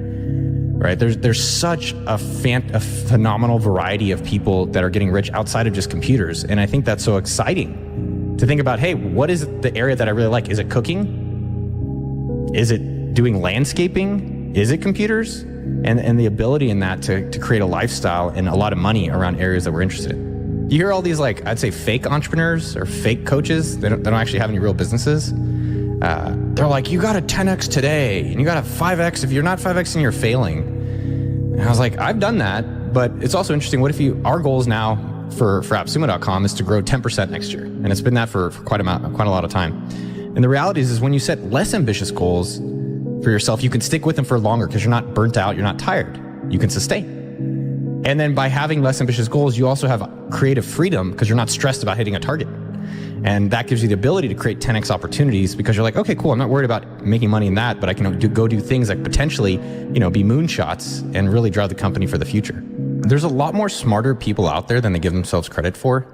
The only difference is that I start. That's the biggest difference. But I would say the success of a founder and success if you want to be an employee CEO within a company is how are you being resourceful? How are you solving the goal and the problems and the priorities with the resources that are available? Most people sit and they complain like, oh, I don't have this. Like there's a lot of people, I'm not getting paid enough. Well, what are you doing about it? Did you put together a proposal? Did you go look at comparison analysis? Did you go create more revenue so it's obvious that people should pay you more? When you're going somewhere in a car, you're like, of course I want a destination. Then why don't we replicate that in business? If you look at all the best CEOs today, the ones that I admire, almost all of them are immigrants. My father's an immigrant, didn't speak English, came to this country. Satya at Microsoft, Name these companies. I mean, just most of them. The guy running Google, Sundar, a lot of the ones. I mean, even Elon Musk, who is debatably a great CEO, South Africa. And so what is it with them that we can all learn from? And at AppSumo.com, we have Eamon from Iran, my father's from Israel, Alona's from Uzbekistan, Sean is from London, Vanessa's from Colombia. Like, what is it about immigrants that we can all copy? Because that is what built America was. Well, y'all came here from somewhere else. And so the two things that have really struck with me, and I saw this woman who exemplified it. Her name was Sharon. And she kicked so much, and she was working basically at the Best Western, serving breakfast. And if you've never been to Best Western, it should be called the OK Western, right? It sucks. It sucks. But she was working like she was at, the Four Seasons. I could not believe it. She's like bringing me pancakes. She's doing all these things. And she was acting like a founder and an immigrant. I would say she is an immigrant. And I asked her, I said, tell me more. What's really going on? She's like, there's two things. It's my attitude and it's my effort. Because that's in control, that you're totally in control of your attitude. And that's what I look for when I work with people and we hire people at AppSumo.com. And her effort. There's literally no restriction on effort. There's no law. The only law is 24 hours. Besides that, you can work as hard as you want. A lot of my success is just because I'm in the market and the market does well. But I'm curious about these things, number one. So I was curious about social networking and I was like, man, money, I think worldwide it's pretty important. I think there's going to be something, if you have a free money tool, that's going to be big. Same thing then with Facebook games, that was going to be big. Then I did payments for games, that was big. And then I did kind of a Groupon business, which became AppSumo, that was big. Then we built SumoMe.com, that was big, which is a software tool. So ideally, number one, you're curious. But number two, how do you get a part of it today, right now, not how? Don't worry that you don't have a website, don't worry you don't have a big social media presence. But what can you take action on to put yourself in that space? So can you be in a community online? Can you geographically move? Can you start creating in that space? So I think people are curious maybe and they can find it, but they don't necessarily try it and understand it and they don't do anything about it. And I think the biggest thing for everyone out there is, what are you doing on your phone all day? There's probably something within there that's $1 billion opportunity. Same thing on what you're doing outside, same thing what you're watching on content, and just being a little bit more curious and then taking action around that. I think money is very sensitive, and I think we're taught a lot about how to create it, but definitely there's much more there as well, how to enjoy it and different things that people enjoy. A lot of the interesting thing about success is that it's always externalized, right? It's like, that person is an icon, that thing is successful, they're doing well, and I really think it's like, when do we finally feel like we're doing what we think our potential is? And that is our own icon, our own legendary status. And I would say around 40 is when I finally felt more internal validation and I stopped focusing on so much of the external validation. Like, how much money do I have? Do I have more than that guy or girl? Did I do the things externally wanting versus like, am I doing really what I want? And am I proud of the hard work that I'm doing for myself? And around 40, I would say I'm really proud of what I've been able to do. The world does not belong to the pessimists, believe me. You're selling happiness, and it's, and having it at arm's length away is a big part of it. And the distribution system development, it's the right formula, Muhtar, and it just has to be carried out with extreme diligence, enthusiasm, and every minute of the day. There's an emotional undercurrent in Buffett's journey that we often overlook. One of the most profound lessons from Warren Buffett's life is that he doesn't just acquire businesses. He acquires the stories and experiences that come with them. I would like to just tell you a couple of short stories, and we'll draw maybe a couple of lessons from them. Two women each sold a business to Berkshire Hathaway, to me actually, for many, many, many millions of dollars. Both of them started with $2,500. And one of them was a woman who landed in Seattle in 1917, couldn't speak a word of English. She felt like a dummy. She couldn't pick up the language. She couldn't learn a word. So they came to Omaha in 1919. And then as her oldest daughter went to school, she would come home, this daughter, Frances, and she would teach her mother the words she'd learned in school that day. And this woman, Rose Blumpkin, spent 20 years saving money, bringing first her siblings over, her mother and father, $50 at a time. She sold used clothing to do it. She had 4 children during this period. And by 1937, after 20 years, she'd saved $2,500. She went to Chicago and she bought what she could of furniture. Her dream had always been to open a furniture store. But with the same spirit that the people in this room had about having a dream and working to accomplish that dream, she built a business which she sold to me in 1983 for $60 million approximately, and which did $1.5 billion worth of business last year. The fourth generation is working in that business. This woman, Rose Blumkin, she worked for me until she was 103. Then she retired and she died the next year, which is a lesson to all of Berkshire's managers that premature retirement, you can't tell what's going to happen. But Mrs. B, with her $2,500, one further fact about her, she could not read or write. And she didn't bring anything unique in furniture, but she brought a determination to succeed. And I saw one other woman who did a similar thing with $2,500. I paid her hundreds of millions of dollars for her business. Today, I'd like to tell you about one other small business person. This person, I went to buy his business from him, and he turned me down, which was very wise. But this was a fellow who was born about 8 years before I was.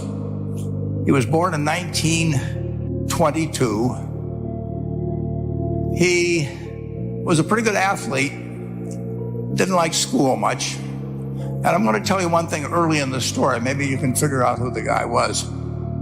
The company he built hires more college graduates each year than any other company in the United States. And this fellow, who was destined for this but did not know it, Jack, went to college for a year and then dropped out. He really wasn't that interested in school. And the year he dropped out was 1941. And when the United States became under attack, he went down to the Army Air Force recruiting station, volunteered, and then he came back to the Midwest. So now we've got a young guy. Probably by this time he would be 23 or 24 years old. And he actually kind of went from one job to another for a short period of, or not such a short period of time. And he finally became a used car salesman at a Cadillac dealership in St. Louis, Missouri. And at age 35, having moved up in the organization, the sales organization, he said to his boss, could I go into the car leasing business with you? The boss said, well, if you'll cut your salary in half and you'll come up with, I think it was $25,000, which he borrowed, we can become partners in a car leasing company. So my friend Jack started at age 35 in the car leasing business. And he had 7 cars. It was pretty slow. In fact, one of the things he did was whenever the phone rang, he let it ring 3 or 4 times so people would think that he was very busy answering other phones. And of course, it was the only call he was going to get all day. So his first venture was okay, but it wasn't really going to go anyplace. And there's a lesson in this for all of us. At age 40, he decided with 17 vehicles, 17 cars, he was going to go into competition in the rent-a-car. And he's got 17 cars, and his cars aren't any different than theirs. I mean, he's buying them from General Motors or Ford or Chrysler. And he can't get the airport locations. Those companies have them all sold up. But he was determined that he would basically offer the customer, can't offer him a different car, but he can offer them friendlier service than they've ever seen. And so he started a company. He named it after the battleship that he'd flown from in the Pacific, which was the USS Enterprise.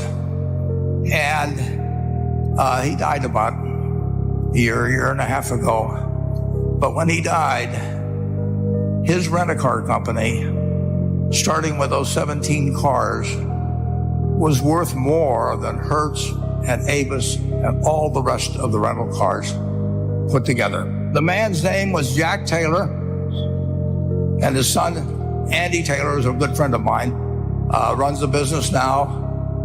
A grandchild is in the business. There'll probably be a fourth generation along the line. So this man, in the United States, he didn't invent artificial intelligence. He didn't do anything that, just like Mrs. B selling furniture, that any one of us could have entered those businesses.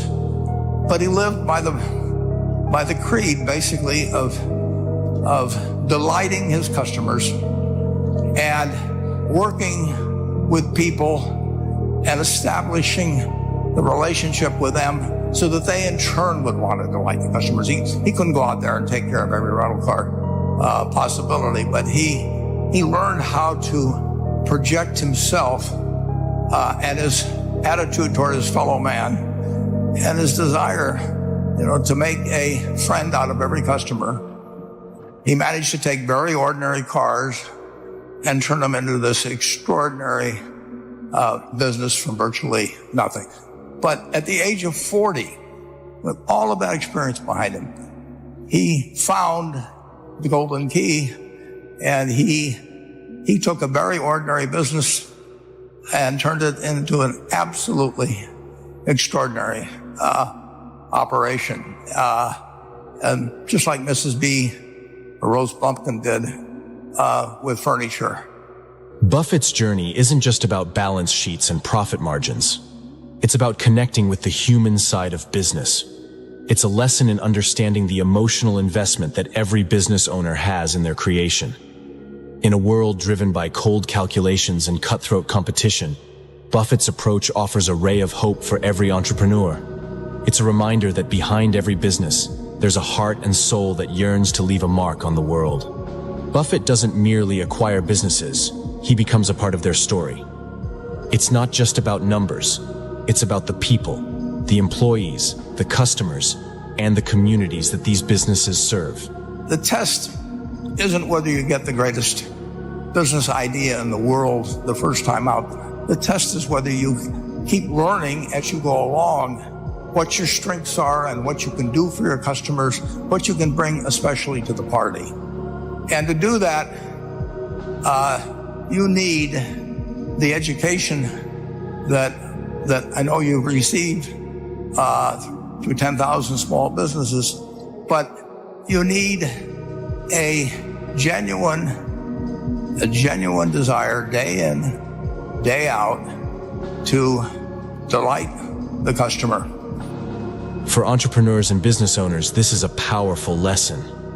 It's a testament to the value of building meaningful relationships in the business world. It's a reminder that success isn't just about what's in your bank account. It's about the impact you have on people's lives. So, as you navigate the world of business, remember this. Your journey isn't just about numbers and profits. It's about the people and the stories that enrich your path. Success isn't just about building wealth. It's about building a legacy and the profound lessons from the hearts of those who've walked the entrepreneurial path. We hope this video inspires you to follow your entrepreneurial dreams. What was your favorite part of the video? Let us know in the comments, and make sure to like and subscribe to keep up with our latest videos. There are almost certainly a lot of things that you're doing that are going to keep you broke. I've done a lot of things, man. I've been swinging for a long time, and that's something that's available to everyone. And I do think that's missed out on, that there's a lot of ordinary people being rich and being successful, and people think it's an exclusive club, and that's just not true. There's a difference between wishing for a thing and being ready to receive it. No one's ready for a thing until they believe that they can acquire it. Now you're in a solution-oriented mindset, and people that get wealthy, let me tell you right now, all they think about are solutions. How do I solve this problem? Because if you're wealthy, you must remember you're paid in direct proportion to the difficulty of the problems you solve. And if that's true, you better get very good at solving very difficult problems. And if you have something that's holding you back, like I'm not as smart as a lot of people, and that really pisses me off. But the reality is, pissing and moaning about it is not going to make me any smarter.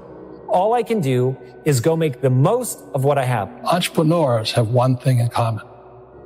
They keep going. They'll change the rules. They'll reinvent the rules. They don't just take one answer.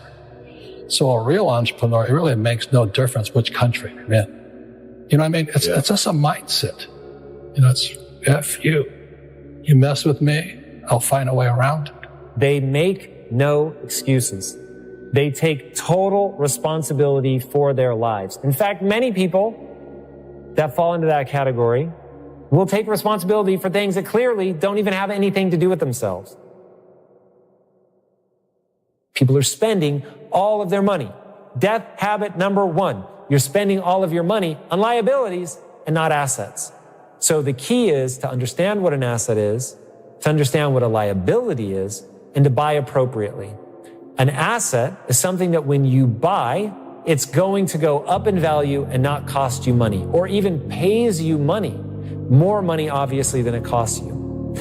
If you have a liability, it's the exact opposite. So the classic example of a liability is a car payment. The second you drive a car off the lot, it's going down in value, and with very rare exception, it is never going to go back up. So it's going down in value, and you've got to keep making those payments. So you've got money going out while value is declining. Another one that people often think of as an asset, but is usually a liability, is your own home. Now, the reason that your own home is so frequently a liability is odds are you have a mortgage. Odds are it's the most expensive thing in your life. And it's not like you can just get out from under that liability, especially if the bottom falls out. You're going to have property tax depending on where you live, and you're going to have upkeep no matter where you live. So now you're pouring money into this thing, and maybe the value is going up, but maybe not always. And between the property taxes and the upkeep, you may be paying more than the value is going up over time, especially if you account for opportunity cost. So the odds of your house after taxes, fees, upkeep, all of that, being a better use of capital, if you're living in it, being a better use of capital than taking that same money and putting it into an index fund or something like that, a diversified portfolio, let's say, the odds of the house returning more on that are very low. Unless, obviously, if you get into rental properties and things like that and you're not living in it, so now it can actually generate cash flow, well, then it's just a math equation. A lot of people are chasing content creation, or they were chasing crypto last week, or they were chasing blogging years ago, and now AI everyone's chasing. And so what I'd recommend for other people out there, and I've been able to do this literally, I've chosen so many $1 trillion markets to be around. And a lot of my success is just because I'm in the market, and the market does well. But I'm curious about these things, number one. So I was curious about social networking, and I was like, oh, that's big.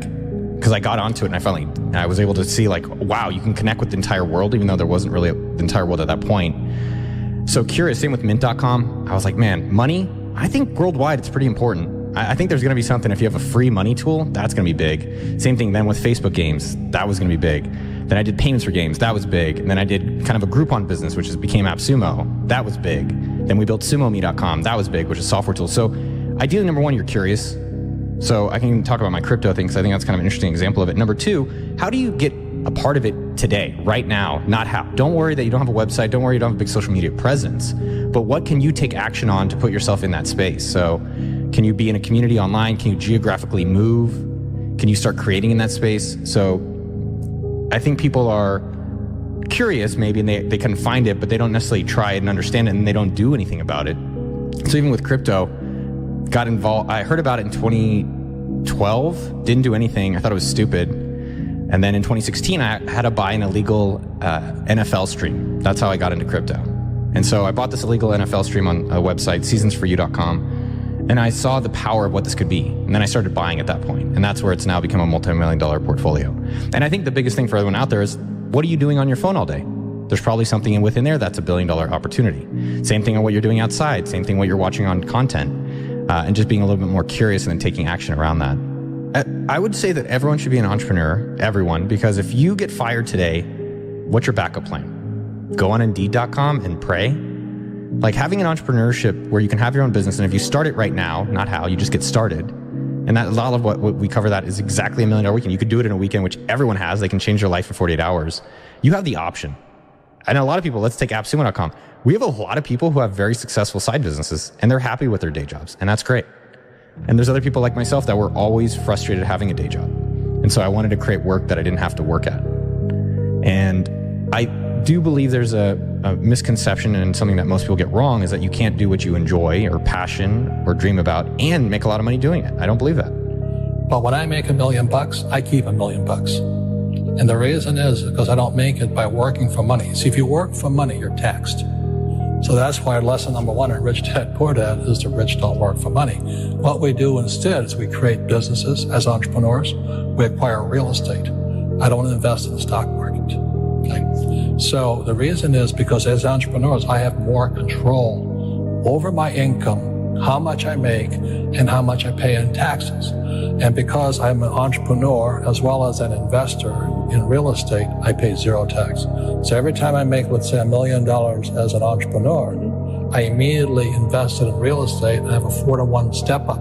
So I put $1 million in real estate, I get $4 million from the bank. That's why I love banks. But the banks are screwing everybody else, terrible. But it's good for me.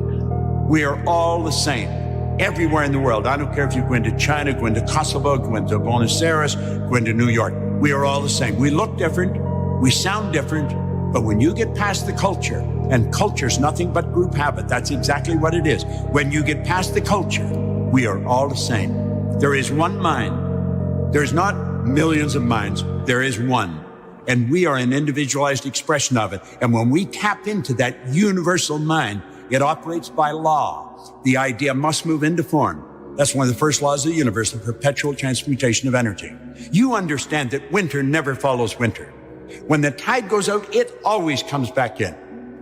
I got a beautiful Japanese maple just outside my studio at home. Every fall, the leaves fall off that, but every spring they come back. All the great paintings, Rembrandt, Van Gogh, all of them, they were inspired to do the great work.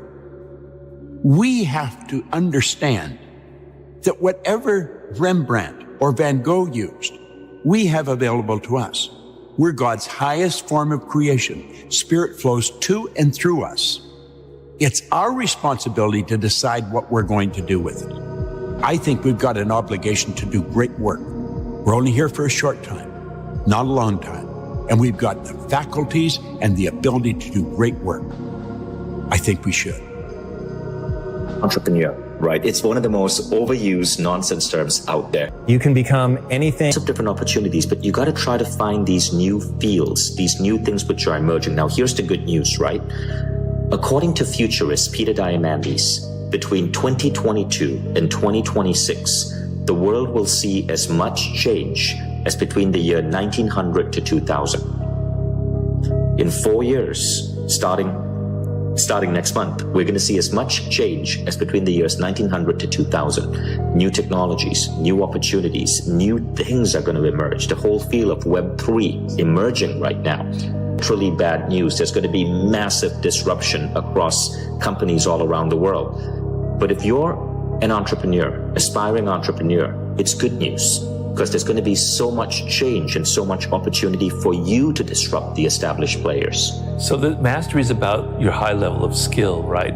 And to do that, you have to go through an apprenticeship. You have to learn things over and over and over again to truly believe that fulfilling your career ambitions is going to lead to a high sense of fulfillment in your life. So money doesn't bring you happiness. It's never made me happy. I don't measure happy. What do you measure? I measure accomplishments, I measure targets, I measure, who I'm helping, things that I can actually physically measure. To me, there's no way to create real wealth by just going inside. You gotta go, I gotta add people. How do you get people to know who you are? I say almost yes to almost everything. Why do you say yes to everything? Because it connects me to another person. I need people to get to know who I am. I'm going to become somebody.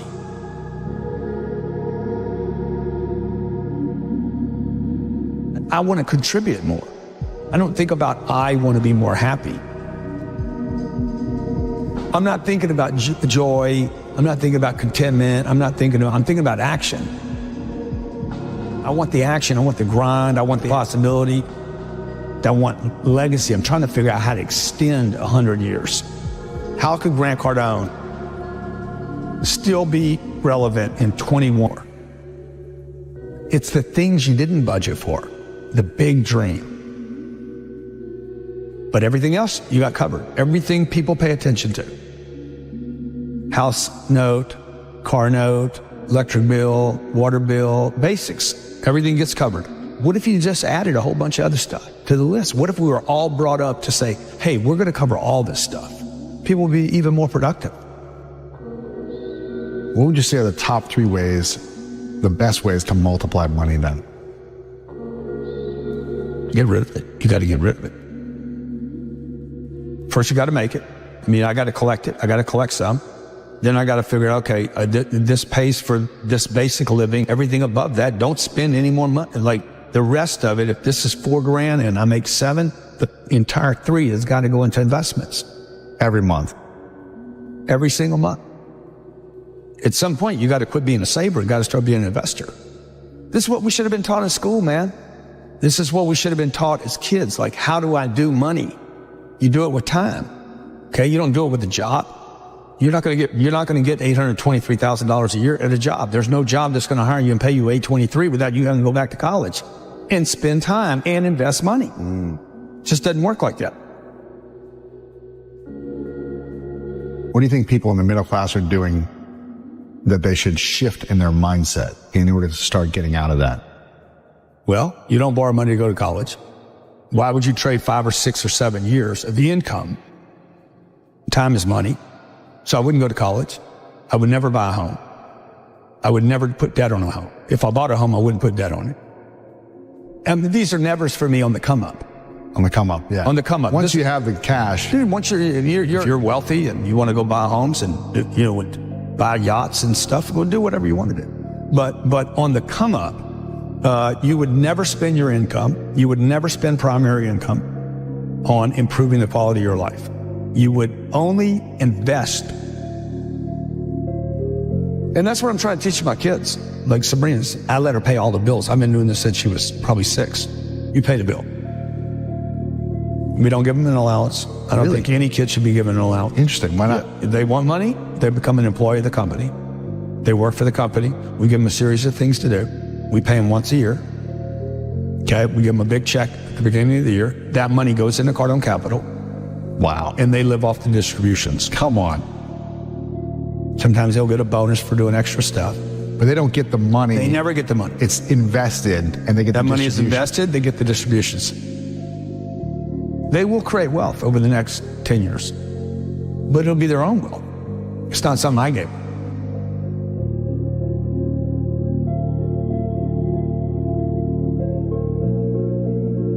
Well, if you could only teach your kids 3 lessons about money, what would those lessons be? People. Number 1, meet people. No one's a stranger. Money's a people game. 2, once you get it, don't lose it. And number 3, invest in things where you can never lose your capital. Now, the person watching this, she's a waitress and she's got 2 kids at home. She's like, I'm never going to make 800. It's because you already gave up on the idea. Like you never said that's the target. And you keep thinking you got to wait tables. And you quit already. How many people are in debt in America? 40% of people that make $1 million a year still are living paycheck to paycheck. 40%? 40%. But that's not because of inflation. That's because they spent money they shouldn't have spent. They thought they were entitled to because they're millionaires. They live above their means. They live above their investments, not their means. How can we shift the relationship to money that we have so we can have a better experience emotionally and spiritually about money? Anything you're hiding, you're going to have problems with. The secret keeps you sick. First thing I look at every day is my money. I have a great relationship with my money. I'm not just going to think about it. I'm going to be somebody today. I'm going to grow into who I should be. What I've done already is impossible. From where you came from and all these From things. where I came from, I should be dead. I should have been dead at 25 years old. Or in jail. Messed up forever.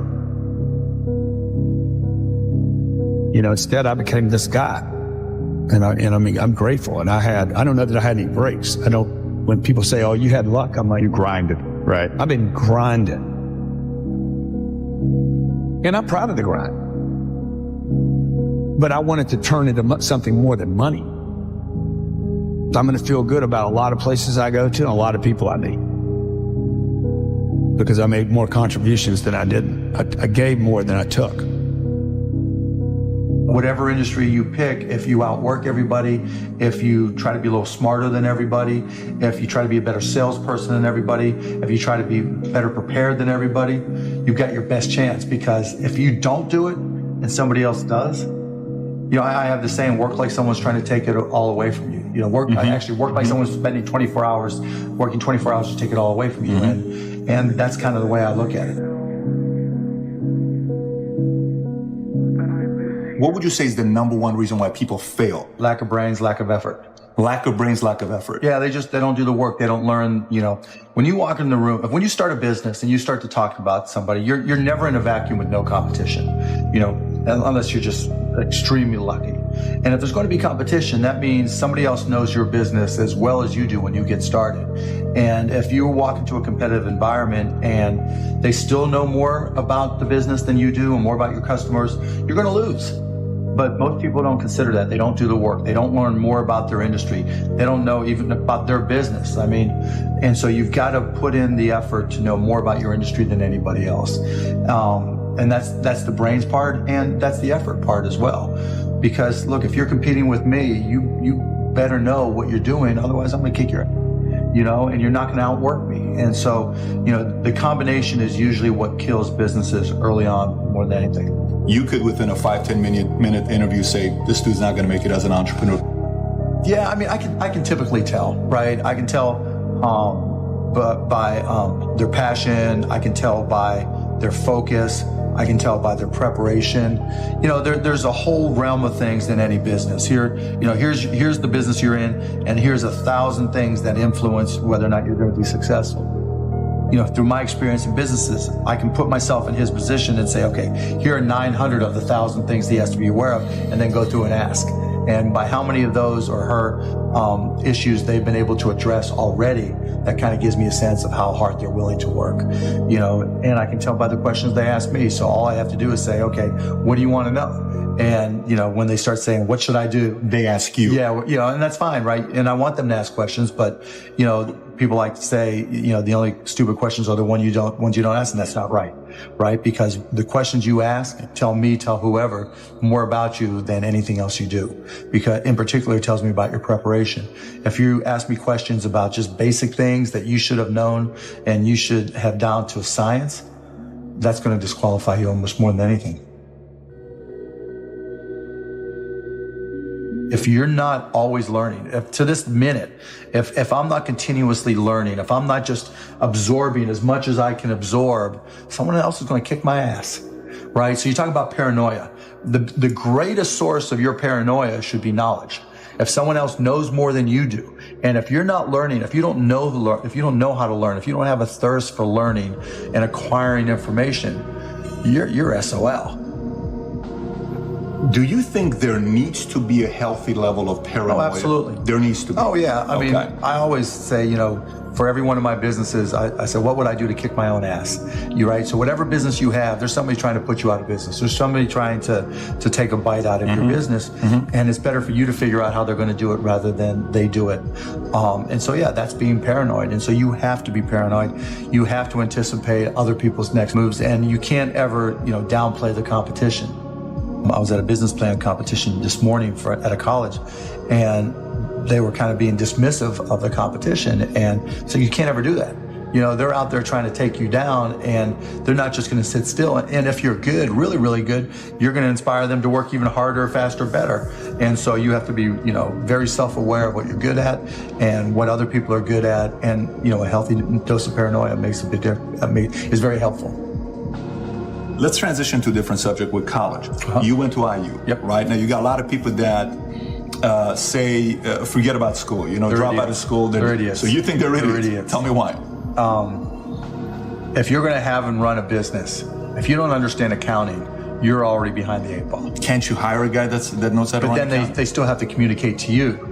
Your accountant might tell you you're profitable, but your cash is going down, not understanding the breakdown. And when you don't, do you think you need college to learn that? Yeah, I think you do, right? Because it may not, for some people, look, if you're so self-motivated that you can take an online course in accounting and teach yourself everything, you're way ahead of the game anyways. But most people aren't. I don't care if you go to a community college and take accounting and spend $99 for the class. Just, spending the money forces you to be more obligated to do it. But accounting, finance, lesser extent marketing, sales, if the school offers that, these are that's the language of business. And so while it's possible to teach yourself these things, and while it's possible to hire them, when you're starting your own company, you don't want to have to spend money hiring an accountant. Well, let me take that. If you've gone through all these classes, you probably don't have to hire a lawyer to incorporate, right? You can probably figure out yourself. And so your cost of opening up a business drops, but even more important than all that, that's the blocking and tackling. That's the language of business. The thing I learned at Indiana that was more important than anything else, I learned how to learn. And learning became far more important to me, because the one certainty in business is that it's always going to be changing. How does one entrepreneur increase the speed in areas that they can increase? There's certain things you can't control. Speed in what way? Speed of growing your business. All right. So how fast can I grow? Yeah, I mean, it just depends. You've got to know your own skill set, right? And you've got to know how that fits within your company's life cycle. Some companies are slow grind. And you just have to understand that, and you've just got to bide your time until it starts to click, and then grow with it quickly. If you're trying to release a product that needs to be ubiquitous, you've got to go as fast as you can, and then release a product, like a launch. Yeah, and there's a lot of people who will say, perfection is the enemy of profitability, right? And that doesn't mean you have to wait till it's a perfect product. It really just depends on what the product is. It, a barbershop, right? Is it an app? Is it a service? Is it a product? But the key is looking for the low hanging fruit. What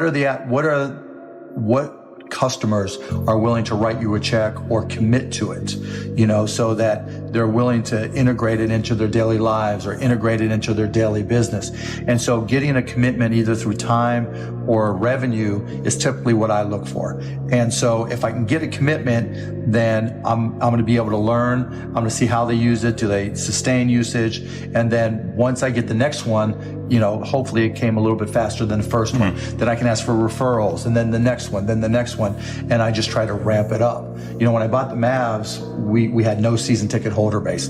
And so literally it was a matter of just putting a list of former season ticket holders and a white pages back then, on my desk next to my phone, and making phone calls. You? Yeah, me. Yeah, because if I'm not going to do it, how can I expect someone else to do it, right? So just get on the phone. Hey, this is Mark Cuban. I'm the new owner of the Dallas Mavericks. I'd like to invite you back for a game. It's not, though. This is my business. You can't get regular sales guys or something to make those calls once they get to a quarter. You're a guy that's a billionaire. You're making those calls. But that's all, and that's fine and good, right? Because everybody's got their own goals, right?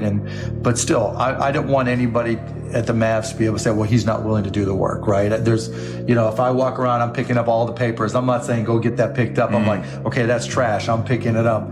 But in terms of speed of growth, it's really, you got to get that first customer first. And then when you get that first, what did you learn? Reiterate, get that next customer. And then hopefully as you learn more and more through the process, then the next one comes by even faster. Alluding to it earlier about entrepreneurs being born or built, and I think I knew I was wired to be excited about business. How or why, I don't know, but and there's certain guys that have the genetics to jump out of the gym, right? There's certain guys, that, when they golf, they have the muscle memory and the discipline. Dirk Nowitzki may not be the most talented guy in the NBA, but his discipline and his focus to do what's necessary to be successful, he's willing to do, and combine it with being 7 feet tall and being skilled, it makes him an amazing basketball player. So it's understanding what your skill set is, finding the right place to use those skills, and then going for it. Will that make you 250 grand? It depends if you pick the right industry. I started my first business when I was 12. I was buying and selling baseball cards, buying and selling stamps, anything I could do to make money, I was hustling and trying to do. So I was into business, but I not so much where it was all my friends were into it with me, so they wouldn't know. Baseball cards. Yeah, baseball cards, you name it. I mean, I grew up in Pittsburgh. And so I would, probably even less than 12 years old, I would go out and buy a bunch of baseball cards that I collected, and I would package, I would say, okay, you're guaranteed to have a Pittsburgh Pirate in this package. And I would charge 3 times as much. And I'd set up on this park bench down in the park down in Scott Township where I grew up. And I'd have these little sales. And it was great. I made money, and it was, and I learned as much about business when I was 9, 10, and 12 as I learned any other time. You hear all these, I'd say fake entrepreneurs or fake coaches. They don't actually have any real businesses. They're like, you got a 10X today and you got a 5X. If you're not 5X, you're failing. And the reality is when you set less ambitious goals for yourself, you can stick with them for longer because you're not burnt out, you're not tired. You can sustain. And that gives you the ability to create 10X opportunities because you're like, okay, cool, I'm not worried about making money in that, but I can go do things that potentially, be moonshots and really drive the company. Too late. It's better to start earlier on in life. The earlier you figure it out, the better off you are. But it can happen later in life. Now, I figured out at an early age that I wanted to write. I didn't know what I wanted to write, but I loved words and I loved writing. And if I didn't have that connection when I was 8 years old, all the way into high school and college, I would have been a lost soul. And I empathize with a lot of people who don't have that feeling when they're 8 or 18 or in their 20s. But I've tried to tell people everybody has it. You're just not listening to yourself. You've lost touch with who you are, the core of your being. You're on social media too much. You're listening to what other people are telling you. You're listening to what your parents told you should be doing in life. Life and your own businesses, what is the thing you're looking forward to and excited about? And it could even be small. One of my phrases I like is put it on the calendar. What's on the calendar? What are you looking forward to? The vision, right? And so for 20 years, I was just so obsessed with creating money and getting money. And I was not really obsessed at all in enjoying life and enjoying the money. And that's something when COVID happened that 180'd my life. And I'm grateful for it.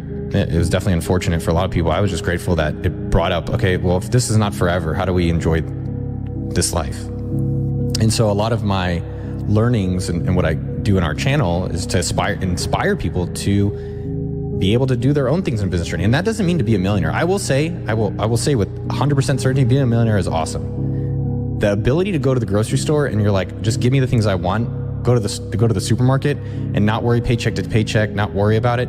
I actually instill more okay, I should wait more to buy things. Let's delay that gratification instead of just getting everything I want. When I go to these billionaires, one of my favorite questions is, how do you enjoy money, but what do you regret about the money? And almost all of them, they will say they're either saying it or what they're actually saying is they regret not spending more time with their family. And only a very few were able to balance that. And that's something that stuck with me, where it's the reason I left San Francisco. I didn't want to talk about funding and employees and how big your company is. I don't care. I really, what I'm interested in is how good is your life? How are you with yourself? Not even necessarily you have to be this donor person. I think that's one way of a great life. How are you to your partner? How are you to your parents? How are you to your friends? How are you to the people you work with? And I think money is very sensitive. And I think we're taught a lot about how to create it, but definitely there's much more there as well, how to enjoy it and different things that people enjoy. I enjoy watches and bicycles, and I enjoy having a nice house. I never did any of these things before because I was like, I should just keep saving and saving and saving. And with COVID, I was like, maybe let me enjoy a little bit in the areas I'm spending a lot of time. And those are the areas. And then watches was also just, how can I represent pride in myself? What I've accomplished in different areas. So, me and my partner are pregnant. She's pregnant. I did the easy work. And so I got a Rolex with me and 2 other buddies. I bought 3 Rolexes, Pepsis to honor that. And that's super cool that I can do that for us and for them. And money enables that. Would I be just as happy without it? Yeah. But I would say having money to be able to have a nicer house, be able to have a house, live in Spain without worrying about the money and these type of things, it makes life so much easier. We never hear any stories about people that start in the middle and go straight down, okay? And I went straight down and then down and then down. I'd like to believe that I could look in the mirror and tell myself I'm great and then I'd feel it. But if you're destroying yourself the other 23 hours and 56 minutes, the self-talk isn't going to matter. Rich people do not value money the way poor people do. I think a lot of us, if we grew up poor, we believe it takes money to make money. Our parents told us that. Maybe a grandparent or the neighbor or somebody said that to us because that was how they justified not having their breakthrough and getting trapped. They're like, the reason I didn't get out. And we know everybody's got an excuse in their lifetime. Everybody uses them at some point in their lifetime to trap themselves. This idea that it's not true, it's a myth. What do all these successful people have in common? Whether it was the mattress dealer, the car dealer, the furniture dealer, or Elon Musk, they spend money, man. They spend money. They spend a lot of money. And they don't worry about money the way I was worried about it. They use money, they used it. They didn't save it. They didn't hoard money. Mm-hmm. And the greatest companies on this planet today, the ones that have some of these companies have lost money for 25 years. Look at Amazon. Yeah.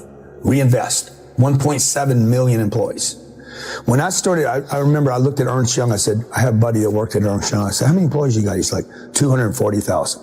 Wow. And I'm worried about 10 people. Mm-hmm. What am I thinking? Mm. So when I quit studying individuals and started studying people, everything shifted for me.